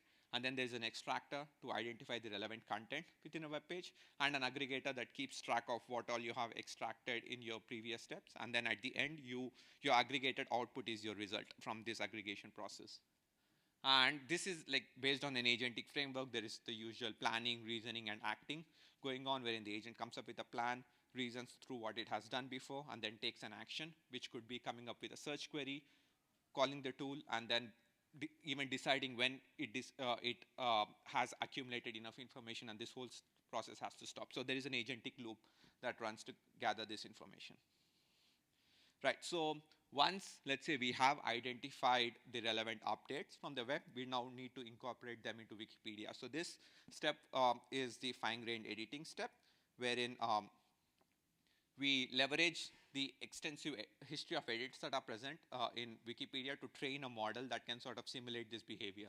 So what we essentially do is we go to the revision history page and see what content was changed between revisions, and also look at the corresponding source that humans have cited, right? So we only, to keep things simple, we only consider like factual updates, not restyling or something that involves paraphrasing. So we only consider revisions that had a citation added, and then we take that as the source of the fact, and then the edit that needs to be made, right? So we now have data in the form of like what is the original paragraph, what is the final version after the edit was made, and then what is the source that was used for this edit, right? So we have part 1 already as the original version. Part 3 is coming from the agentic update process, and then the part 2 is what this editor outputs. Right, so the goal for this editor is that it should incorporate the factual content from this article, but should not make the edit too verbose. So it should leave out any subjective commentary that is present in that article. So for example, if you have this update that was done about Taylor Swift, so you do see that in this news article there is some context provided about Taylor Swift making a donation to a nonprofit, right? And the human edit showing what content was used from that news context to incorporate into Wikipedia. But we do see there's a lot of subjective information that humans choose to not add in, right? If you directly use like a GPT model, like GPT-4 or any of the direct API-based models, we do see that the edits are copied in verbatim usually, and they're pretty verbose. Versus the fine-tuned editor, we do see does incorporate a lot of the content and skips some of the subjective commentary. This is a qualitative example. We have done quantitative evaluations to see what these edits look like. So in our evaluation, we collected a bunch of human edits, and we essentially then annotate which part of the edit is key facts and which part of the subjective commentary in the news article that was ignored, right? So now we have given the original news source and the Wikipedia paragraph, what kind of edits are being made in that paragraph, right? So what we see is if you use any of the open source models out of the box, they do tend to add in a lot of commentary when trying to optimize for factual coverage. But if you use some of the GPT-4o models, they're pretty good, but again, the amount of token change is pretty high too. So we see, if you see the final editor that we trained, based on leveraging the human edits and what we fine-tuned on top of that, the editor makes the same edits with high factual coverage, but much lower commentary. So that's also reflected in like the token change. So you want the token change to be as low as possible, so your edits are concise. But at the same time, you want your factual coverage to be as high as possible. So you're adding the actual relevant information, but ignoring the commentary. So that's the evaluation that we have done. So this is just a more controlled evaluation on the editor. We then did an end-to-end evaluation. If you just let this system run in the wild, how many of the human edits it's able to capture, right? So for that, we run the editor on historical time periods. Since for that time periods, we do have the human edits, right? So we have a way of checking how many of these human edits is the agent able to capture.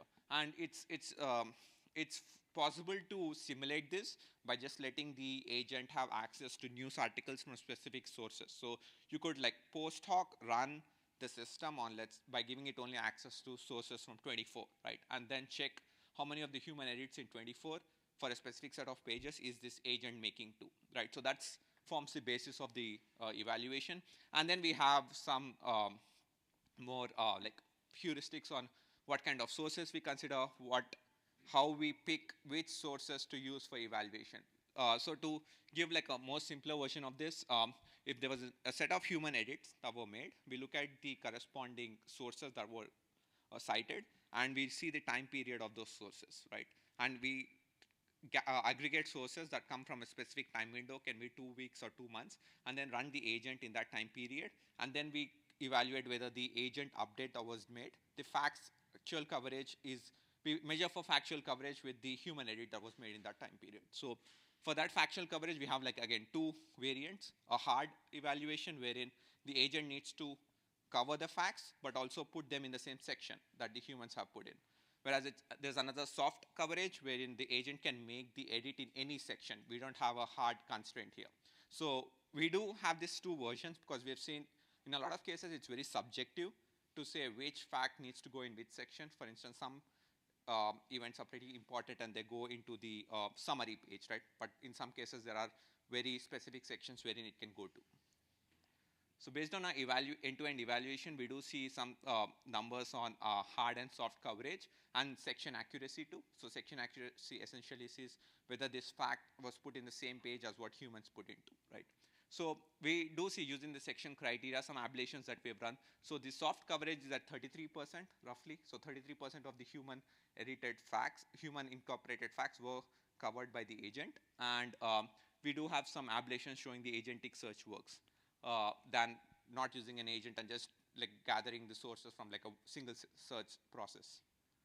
We have this oracle number wherein what if you give all the human cited sources to the editor, right? Instead of letting the agent figure out which sources to use, it's a more simple evaluation wherein you give the human cited sources saying these are your updates, right? And then the editor sort of like decides which section it needs to be added to. And for that, we do see that the soft coverage is higher, but the section accuracy is still lower. So deciding which section to incorporate the edit to is still a pretty challenging task, and there's a lot of like work that can be done in that.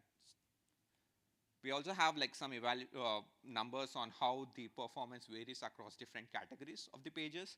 So we do see that the numbers are higher for pages corresponding to sports figures or organizations compared to like politicians or celebrities. And one reason for this could be that we do see a lot of content about politicians and celebrities out there, whereas for sports figures and organizations there's a lot less content in general, and this content is more targeted. For instance, whenever there's a sporting event, you do see some coverage happening, and that can be directly mapped to the corresponding section in that sports figures page, whereas politicians and celebrities do have a lot of content online, so it's hard to decide what is Wikipedia worthy for this kind of pages to add into Wikipedia. And we also did some evaluations across pages, so we do see there's a huge margin of like difference in terms of how the performance varies across pages. So even across politicians, some politicians have very high coverage, whereas some don't have as much coverage. And we do see this is a big reason for this is also how the sections are organized. It's pretty hard to like based on how clearly distinguishable the sections are, and if there's any overlap between the kind of content that is present across sections, gets harder to decide which section to put this content in, right? And finally, we did also some human evaluation wherein we had 5 Wikipedia editors, each with more than like 1,000 plus edits. They were asked whether they would accept this suggestion or whether they would make further changes or reject this suggestion altogether. So we do see like a pretty good acceptance rate of 68 as it is for a lot of these suggestions, and there is also like 29% required revisions. And we did some error ontology to see what kind of revisions they suggested. And we do see style and clarity is a pretty high variant. They deem that this style is not as similar to what humans would put in. And there's some subjective information that does come in, and there's only 20% which of the cases wherein they feel the content is not significant enough to be added into Wikipedia. So these are some of the error categories that we identified. But yeah, that comes to the end of my talk. So we have this code public for people to build on top of, and we're also working with some of the Wikimedia folks to see if this can be run on a pilot study for editors to actually use. It's a bit expensive now because the LLM agent needs 3 cents per run. So anytime you want it to go in the wild and look for updates and suggest it, it costs 3 cents roughly now, including LLM fees, search API fees, everything. But it could be done at scale for a specific set of pages that are highly like that have high visits, let's say. So that's something that we'll be looking into. But yeah, that's the end of my talk, and I'll take any questions now.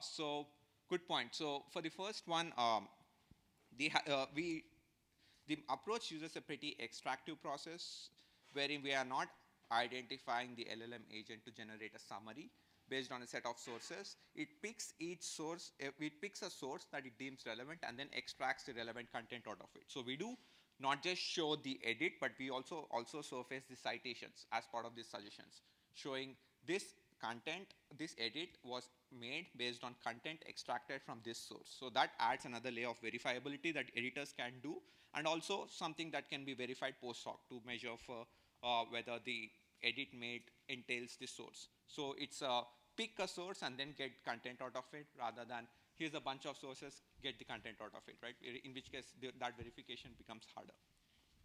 And the second question on how it becomes possible to distinguish which ones are AI suggested and which ones are human editor made, I do think maybe that's something that would require some iteration on if we want to add tags into what kind of, like this edit was made with the help of AI, let's say, right? We do see these things propagating into even social media content wherein you do see those tags AI assisted, right? And a lot of, and as we saw this project, we see a lot of sources are now AI generated, so it's hard to even know whether the source you're looking at is that coming from a human or from AI, right? So this problem sort of like propagates even to the source too, but we do see like some tagging that needs to be done. And I agree, there's no easy way to do it for now. Yeah. Hi. Yeah. Did you ever consider using different LLMs to check on each other? Good point. Yeah, so right now the cost is a big concern, so we're just letting one small, like GPT-4o mini was something we started off with, because it does take 3 cents still. But we agree that there's, if you have like multiple LLMs verifying their outputs, there is a scope to do it better. We sort of like try to keep costs low, but I agree, like multi-step verification can be pretty useful. Yeah. I'll take one last question, yeah, so over time. I was just wondering, when you look at the history page, you can see all the users. So how would that be accounted for by the LLM in the history? When you're looking at the history of users, would it be noted, like you were just saying, as an LLM model, or you can't talk to that, Okay. So the way we are envisioning this is whenever an editor wants to update a page, they go click on, instead of them looking at it, they just go to the page, there's a button, show me AI suggestions, right? And then this system runs in the background and gives you suggestions within 5 minutes, right? And then the editor can pick which ones they want to choose to add. So instead of this running for all the pages, we do want it to be more with like human in the loop in that sense. Yeah. All right. Yeah, I'm over time now, so I'll stop. But thanks so much, everyone, for coming.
Switch.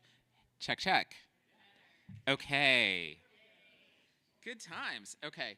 I have my timer way over there, so if my eyes dart that way, that's just working that way. Good afternoon, everyone. Thanks for being here at a last session. I am a little bit curious about audience here. I bet if I asked you if you're Wikipedia editors and to raise your hand, then I'm just going to assume those of you who are not moving are not paying attention. How many of you do other research in another context? Okay.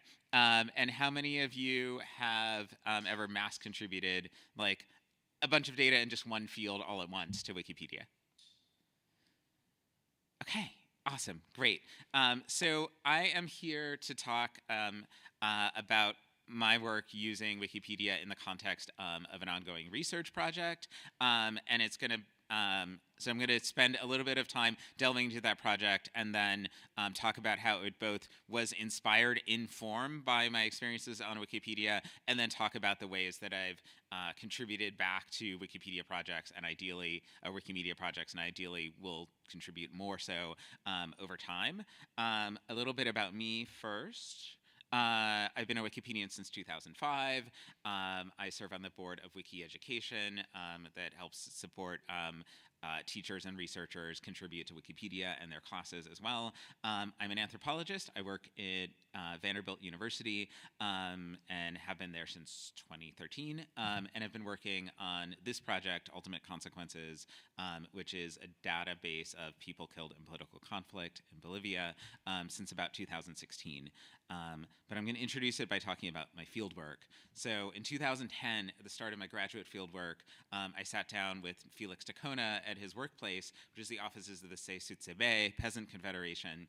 And within minutes, he had upended my sense of time. For when I asked him about the history of the organization, he did not begin with its 1979 founding or the participations of peasants in the 1952 revolution, but with 500 years of anti-colonial struggle, like a good organizer.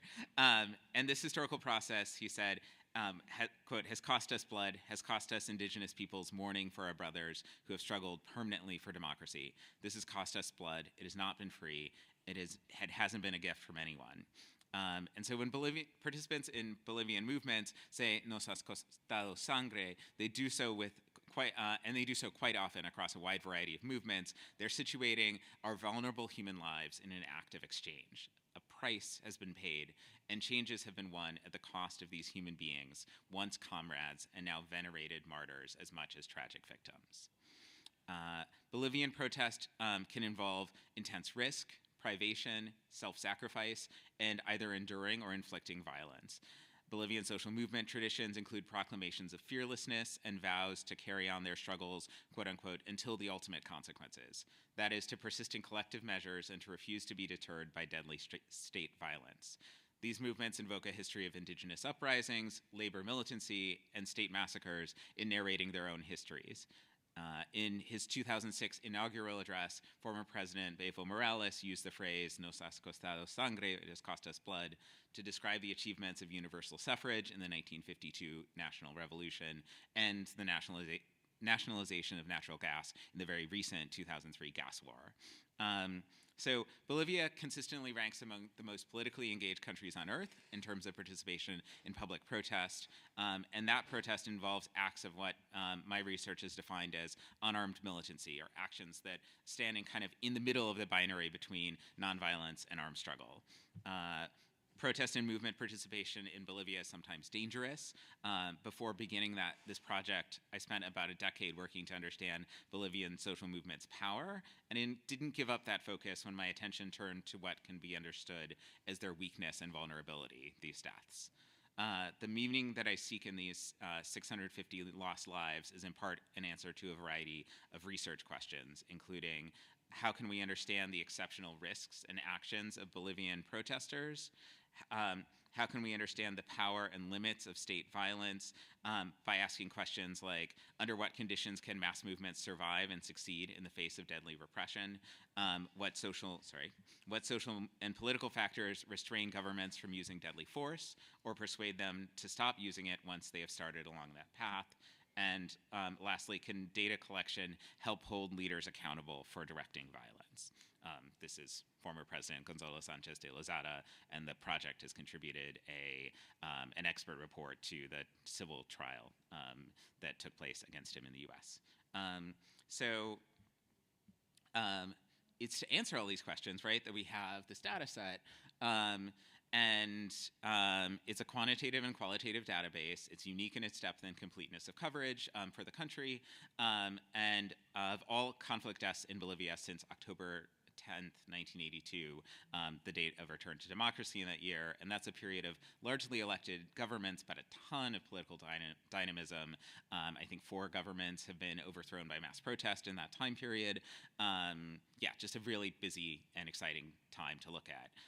Our data set records information such as individuals' relationship to social movements, their protest campaign, their cause of death, who was responsible for their death, where and when it happened, and then aggregated to that is a lot of narrative material. How did this happen? What was going on? What is the story of the particular events, and so on. And so we use a non-open source object, Google Sheets, as our data entry thing, and then we largely use open source, otherwise free things. We're analyzing all this data in R. We permanently archive it there.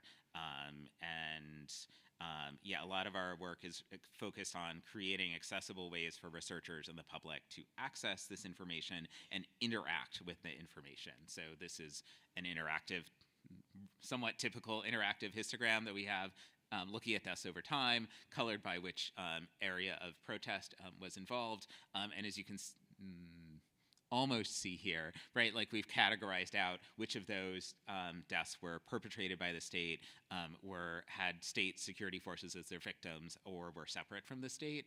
And then an effort that we make in all of this is to make sure that when you look at an aggregate graph, as often as possible, you can also see what is the scale of the individual, and ideally, who is the individual that you're looking at as a data point.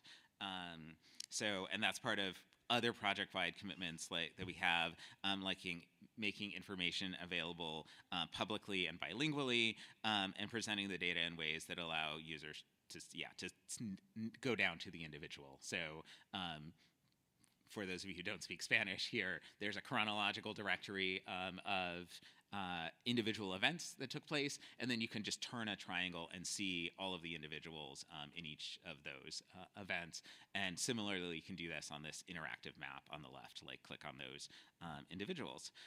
So overall, because of some uncertainties about where we had things like 3 to 5 deaths, we have an aggregate of 649 to 669 deaths over 219 events. We record 58 variables about each person. So it's quite a lot of data, and it's situated kind of at this boundary between open science work and digital humanities work, right? The open science is quantitative patterns, the digital humanities is historical stories, narratives, testimonies, other things like that. And so we bridge these two things together. This is the one place where I regret not having the PDF because of the fly-ins, but I hope that's fine. So we do direct science, like looking at questions of causality, response, other things like that. So in this recently published article, we looked at all of 48 events from 1982 to 2021 with 3 or more deaths, looked at deadly state repression, and also looked at did people fight back in such a way that state security forces were also killed, to see if that would affect success. Turned out that movements were just as likely to succeed when they refrained from fighting back as when they did fight back with deadly force, which is not what the literature expects. And also we saw that in 14 successful cases alone, security forces killed at least 136 people in failed bids to quash protests. And there are a lot of smaller events with 1 or 2 deaths that also fit this pattern. So that's a kind of open science work that we're doing. On the other hand, digital humanities work is figuring out, like, well, what happened? What is the history of those things? Who was involved? And so on.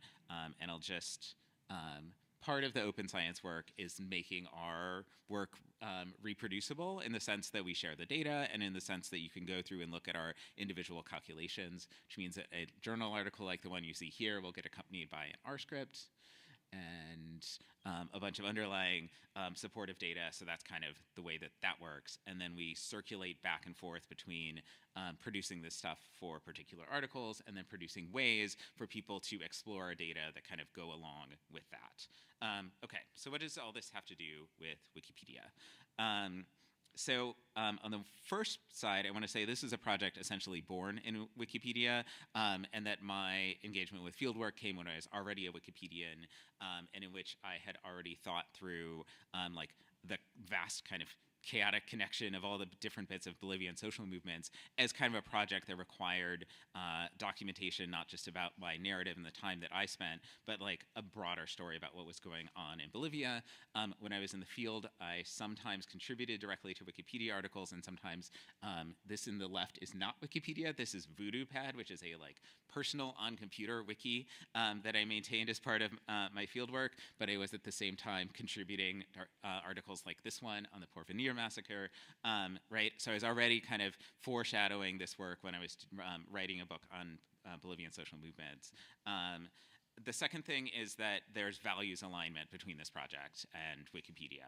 And I think this is essential if you're going to do incorporated work. You cannot be working at cross purposes. But in this case, as with, I think, many historical projects, there's a goal to make sure that things are reliably sourced. In our case, we have the benefit that, like, there's very few primary sources guiding this database, that narratives are made from a neutral point of view, that we're providing transparent access to evidence is just a project goal as well as a Wikipedia goal, and that we as writers could benefit from some critical feedback from the broader Wikipedia community about some of our narratives, and I'll mention that a little bit more in detail later. So we did data collection. Somehow I've lost my arrow. There we go. Data collection for this project was in some ways conventional things you might do on Wikipedia, but Wikipedia is, I feel like, a lot less print-based than we are. So we looked at human rights reports, we looked at news media reporting, we looked at existing scholarship, right? So all of these are things that are RS as far as Wikipedia goes.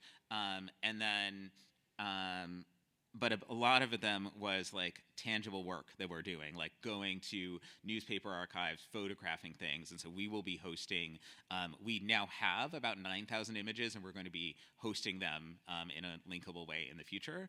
And so our internal research process involves a lot of aggregating. And I would say like that process was very much informed by my prior work as a Wikipedia editor and article writer, right? We have contributed several of our larger event narratives to Wikipedia, and then also received in return feedback from the Did You Know process for them. And so this is an example, this Villa Tunari massacre in 1988. We wrote up this article. This is, I think this is an after picture. I don't have a famous before and after picture. I do have this long strip on the left, right, which is the length of this article. So we definitely are able to contribute high quality content to Wikipedia as part of the process, and to make sure that that content is, has access to a level of sourcing that I think very few 1988 historical events do on Wikipedia, for better or for worse. We're there, but then we also, beneath that, are aggregating on our side some of the sources that are available, and as you can see, just a snippet of our like newspaper photo archive, which, as I said, we are working to establish a Mirador which is an open access server for images for that stuff. In this project, what I'd say is that Wikipedia has functioned as a model for us, and part of our digital humanities side work for this is to create a set of narratives about all of our events. We have 118 of the 219 so far, and so a lot of undergraduate research assistants working on the project are like going back and forth amongst these sources and being kind of private Wikipedians who then at some point may also contribute our finished articles there. All this is done in Markdown and Quarto, which are great open source projects of their own. There is a Pandoc to Wikitext export function, which I'm eager to try out. I've been doing lots of other things for this project, but I do think that hopefully the next time that I am presenting on this project, I'll be able to say, and here's our function that produces a draft article based on the thing that we've written internally, and that would be amazing.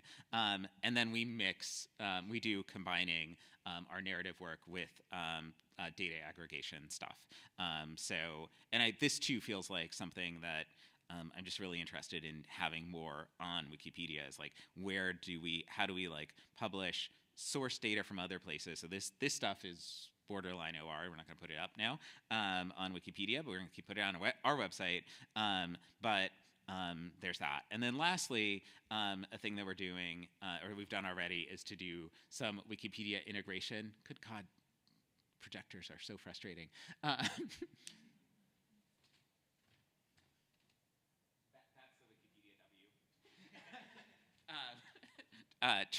Trust me on that, so that we're able to like have direct click-through access between our material and things that are on Wikipedia. I think that eventually what we'd like to be able to do is have this kind of intertextuality between our profiles of what happened under presidencies and what's there, probably to import Wikipedia info boxes on presidents and locations as we're describing them in our data summary pages.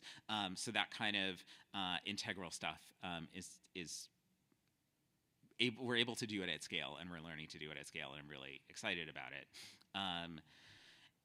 In a data project like this one, a lot of our stuff is like, how do we get it out to the public? I think that this is a part of science projects in general, and open data locations are really important, where that is World Historical Street Map or World Historical Maps or Wikipedia or Wikidata, and so thinking through like what are the rules of each and what are the places that we can contribute meaningful information are there. They're also in-process things because, dear God, have we had to do a lot of data culling in order to figure out like all the municipalities in Bolivia and all of their populations and so forth.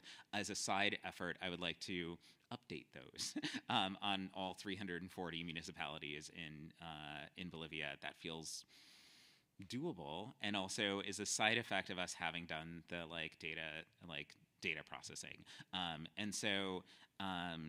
Yeah, I'm looking forward to different ways of contributing to Wikimedia, and also to making some of this sourcing available so that other people who are working on Wikipedia and working on conflict in Wikipedia then can have access to our things. And this, of course, requires us to spend a bunch of time being attentive to policy on each of these places and thinking through that. And so I really I'm putting this out there because I'm curious for thoughts as much as I am for just showing off what we do. And the biggest picture, I want us to think about how do open science projects in general contribute to Wikimedia? What are the different places that we can do that? How can we build more functions that are kind of like data table to Wikipedia, data table to Wikidata? There are some tools out there. I work in R, and they're kind of first level tools of like write quick statement, and not second level tools of how do we take this sourced information and aggregate it out. And so I'm interested in all of that. This project is not a solo effort. We've had 3 PhD students work on it over time, 2 of whom are now professors and collaborators on this project. Emma Banks and Chelsea Dyer. Nathan Frisch is still at Vanderbilt as a postdoctoral instructor. And Mahir Ram did a lot of the mapping work, some of which you saw there, using Leaflet, and just graduated with an honors thesis. And yeah, thanks to these 2, like a lab and a school, for working with us. This is my contact info, and I'm open for questions. And I do want to say I really did not start until 7 past the hour, so there is time for questions, even though we're quite at the 5:30 hour, just about.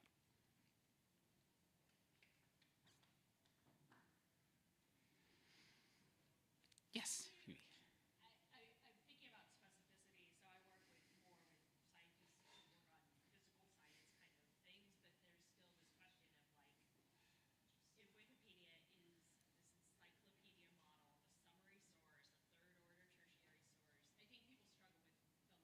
when do you put, yeah. And I think Wikidata makes that even more complicated. And I don't know, how do you think about that? Like, there's a certain amount of specific detail here that I think is too much for Wikipedia. So Yeah. Yeah, I mean, so a handful of our things are, I would say probably say more than a handful because we're a historic, like, it's historical, but like, there's probably 30, maybe even more events that are independently notable that we're doing research on, and so like that is clear. Producing maybe the best quality summary and figuring out what is the beginning and end of a summary is the right thing. Vietnam massacre was a historical event that a future president was at, and that is a turning point in all the things. But I think that more generally, like what Wikipedia ideally is a place where there are entities out in the world about which there's a lot of specific knowledge available, and they're aggregates of that thing. I haven't gone through and done the like wiki project conversation, but look forward to it of like, here's a sentence generator on lethal events that have happened, right? Massacres and other episodes of political violence have happened in this municipality. We can spin out a paragraph. Are you all cool with that? Like, where are we as a community about that? Because that, I think, is like, aside from like large scale additions, is one of the things that a data project can really consistently do, and that enriches like the canvas that is Wikipedia in a substantive way. I do, like, we have a really detailed, like, genes are studied in all of these different ways, and then we have front pages for them, and like the existence of Wikipedia is extremely important for that, and it is like a door to science. It is not the place where all of the science goes. And I think that there's Wikidata, and then there's kind of like the open data hosting world, and they're related, but a good chunk of doing like computable data science is making sure that like your sets of entities are very neatly aligned, and so I want to figure out how to do that, like how to spread that ethos in the like Wikimedia community and in the open data community so that they are better at speaking with each other, and that is literally a whole other talk. But I think that it's really important. 1 and 2.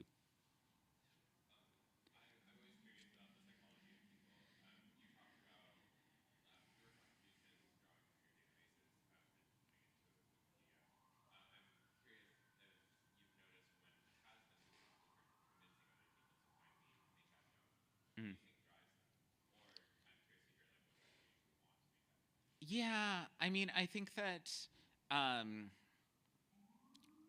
mean, this is something I think about more in the context of teaching, where like it is just so exciting for students to have their writing get out more so, like get out to a wider audience.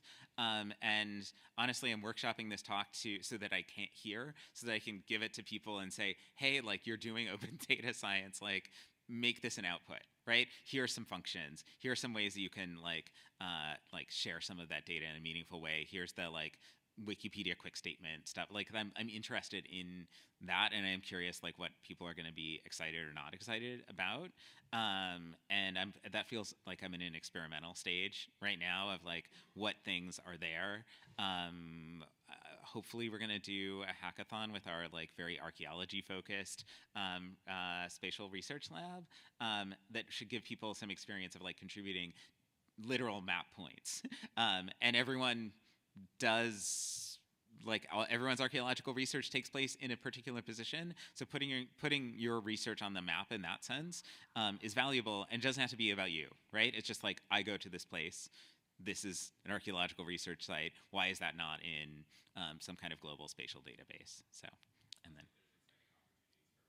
I think, yeah, and I think there's exciting opportunities for like sharing our work, and then sort of like letting people click in and really explore what are the high quality sources on it. Yeah, Richard.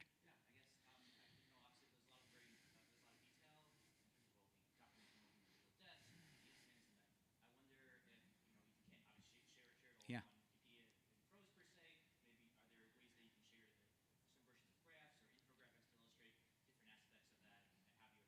Yeah. I mean, I feel like I've spent so much time crafting those things and less time figuring out like what are the right things to put on Wikipedia. But like on the one hand, making that stuff licensable, like having very open licenses are there in a way. Like, yeah, I want to do that stuff. I spend a lot of time thinking about like data Inc. and Tufte principles and all kind of like all those kind of things too. And in other fields, I am an active. This is actually a question where I'm like, I'm an active graph. Like I make graphs for things on Wikipedia, and they're mostly like line graphs, but they look nice, right? I should be sharing them on this stuff, right? Like, part of it is like. We're producing some really interesting maps with this project, and I would love to figure out like what is the right place for them to be there.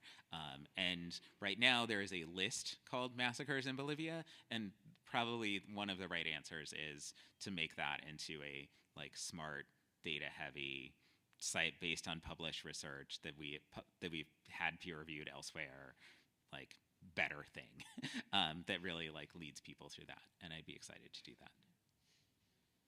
Yes.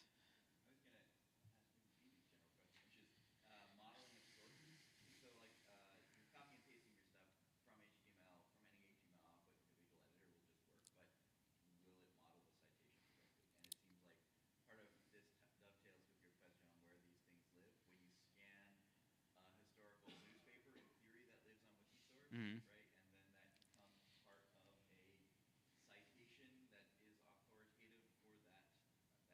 Yep.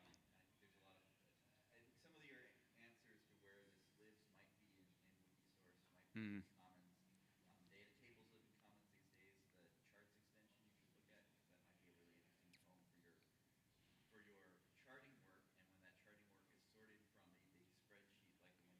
Mm-hmm.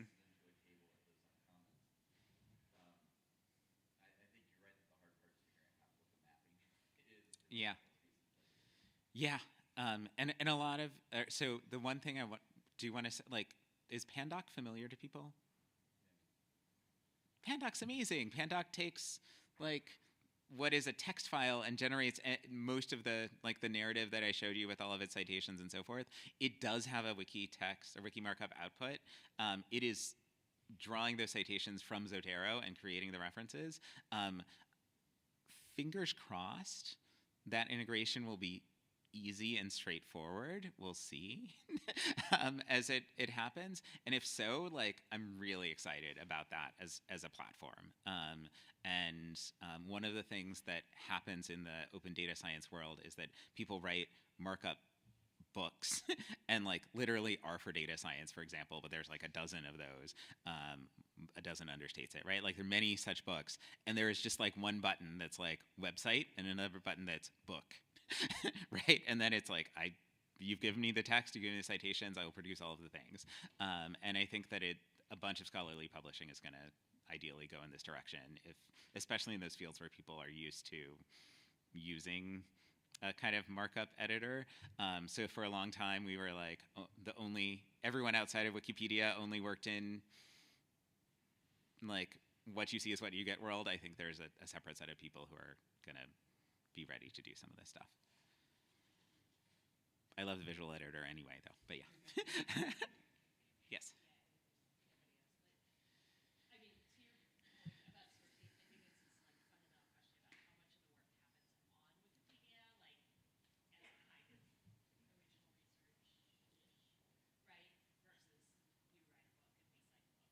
Yeah.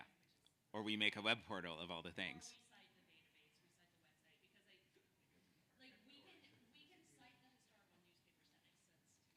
Mhm.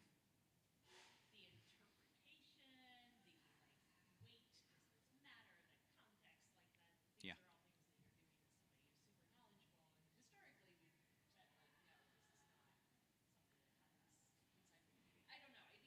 Yeah.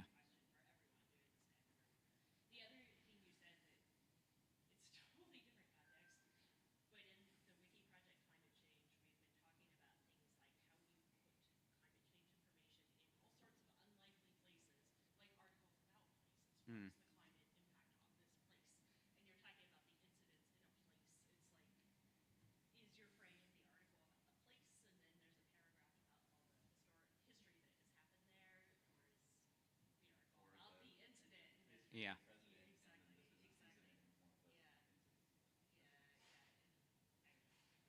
Yeah, I mean, I think we're going to end up doing a little bit of each. And, you know, I look forward to our article on presidential decision making and these consequences getting published. And then, then it becomes interesting to be able to say, like, okay, like, we have a table somewhere, right? That's like presidents and how much violence there was. And that is just a factual thing that is out there about them. It's not like, yeah, it's not evaluative. And we want to make sure that like we've made ourselves reliable. And then it's a question of, I don't know, right? Like this is the kind of information that I wish was out there before. So it's interesting to like figure out like all the many steps to aggregate it, to spend 8 years doing that, and to figure out then how do we publish that back to the world. Maybe we'll wrap there. I hear there's a reception, and it's been great to be with all of you.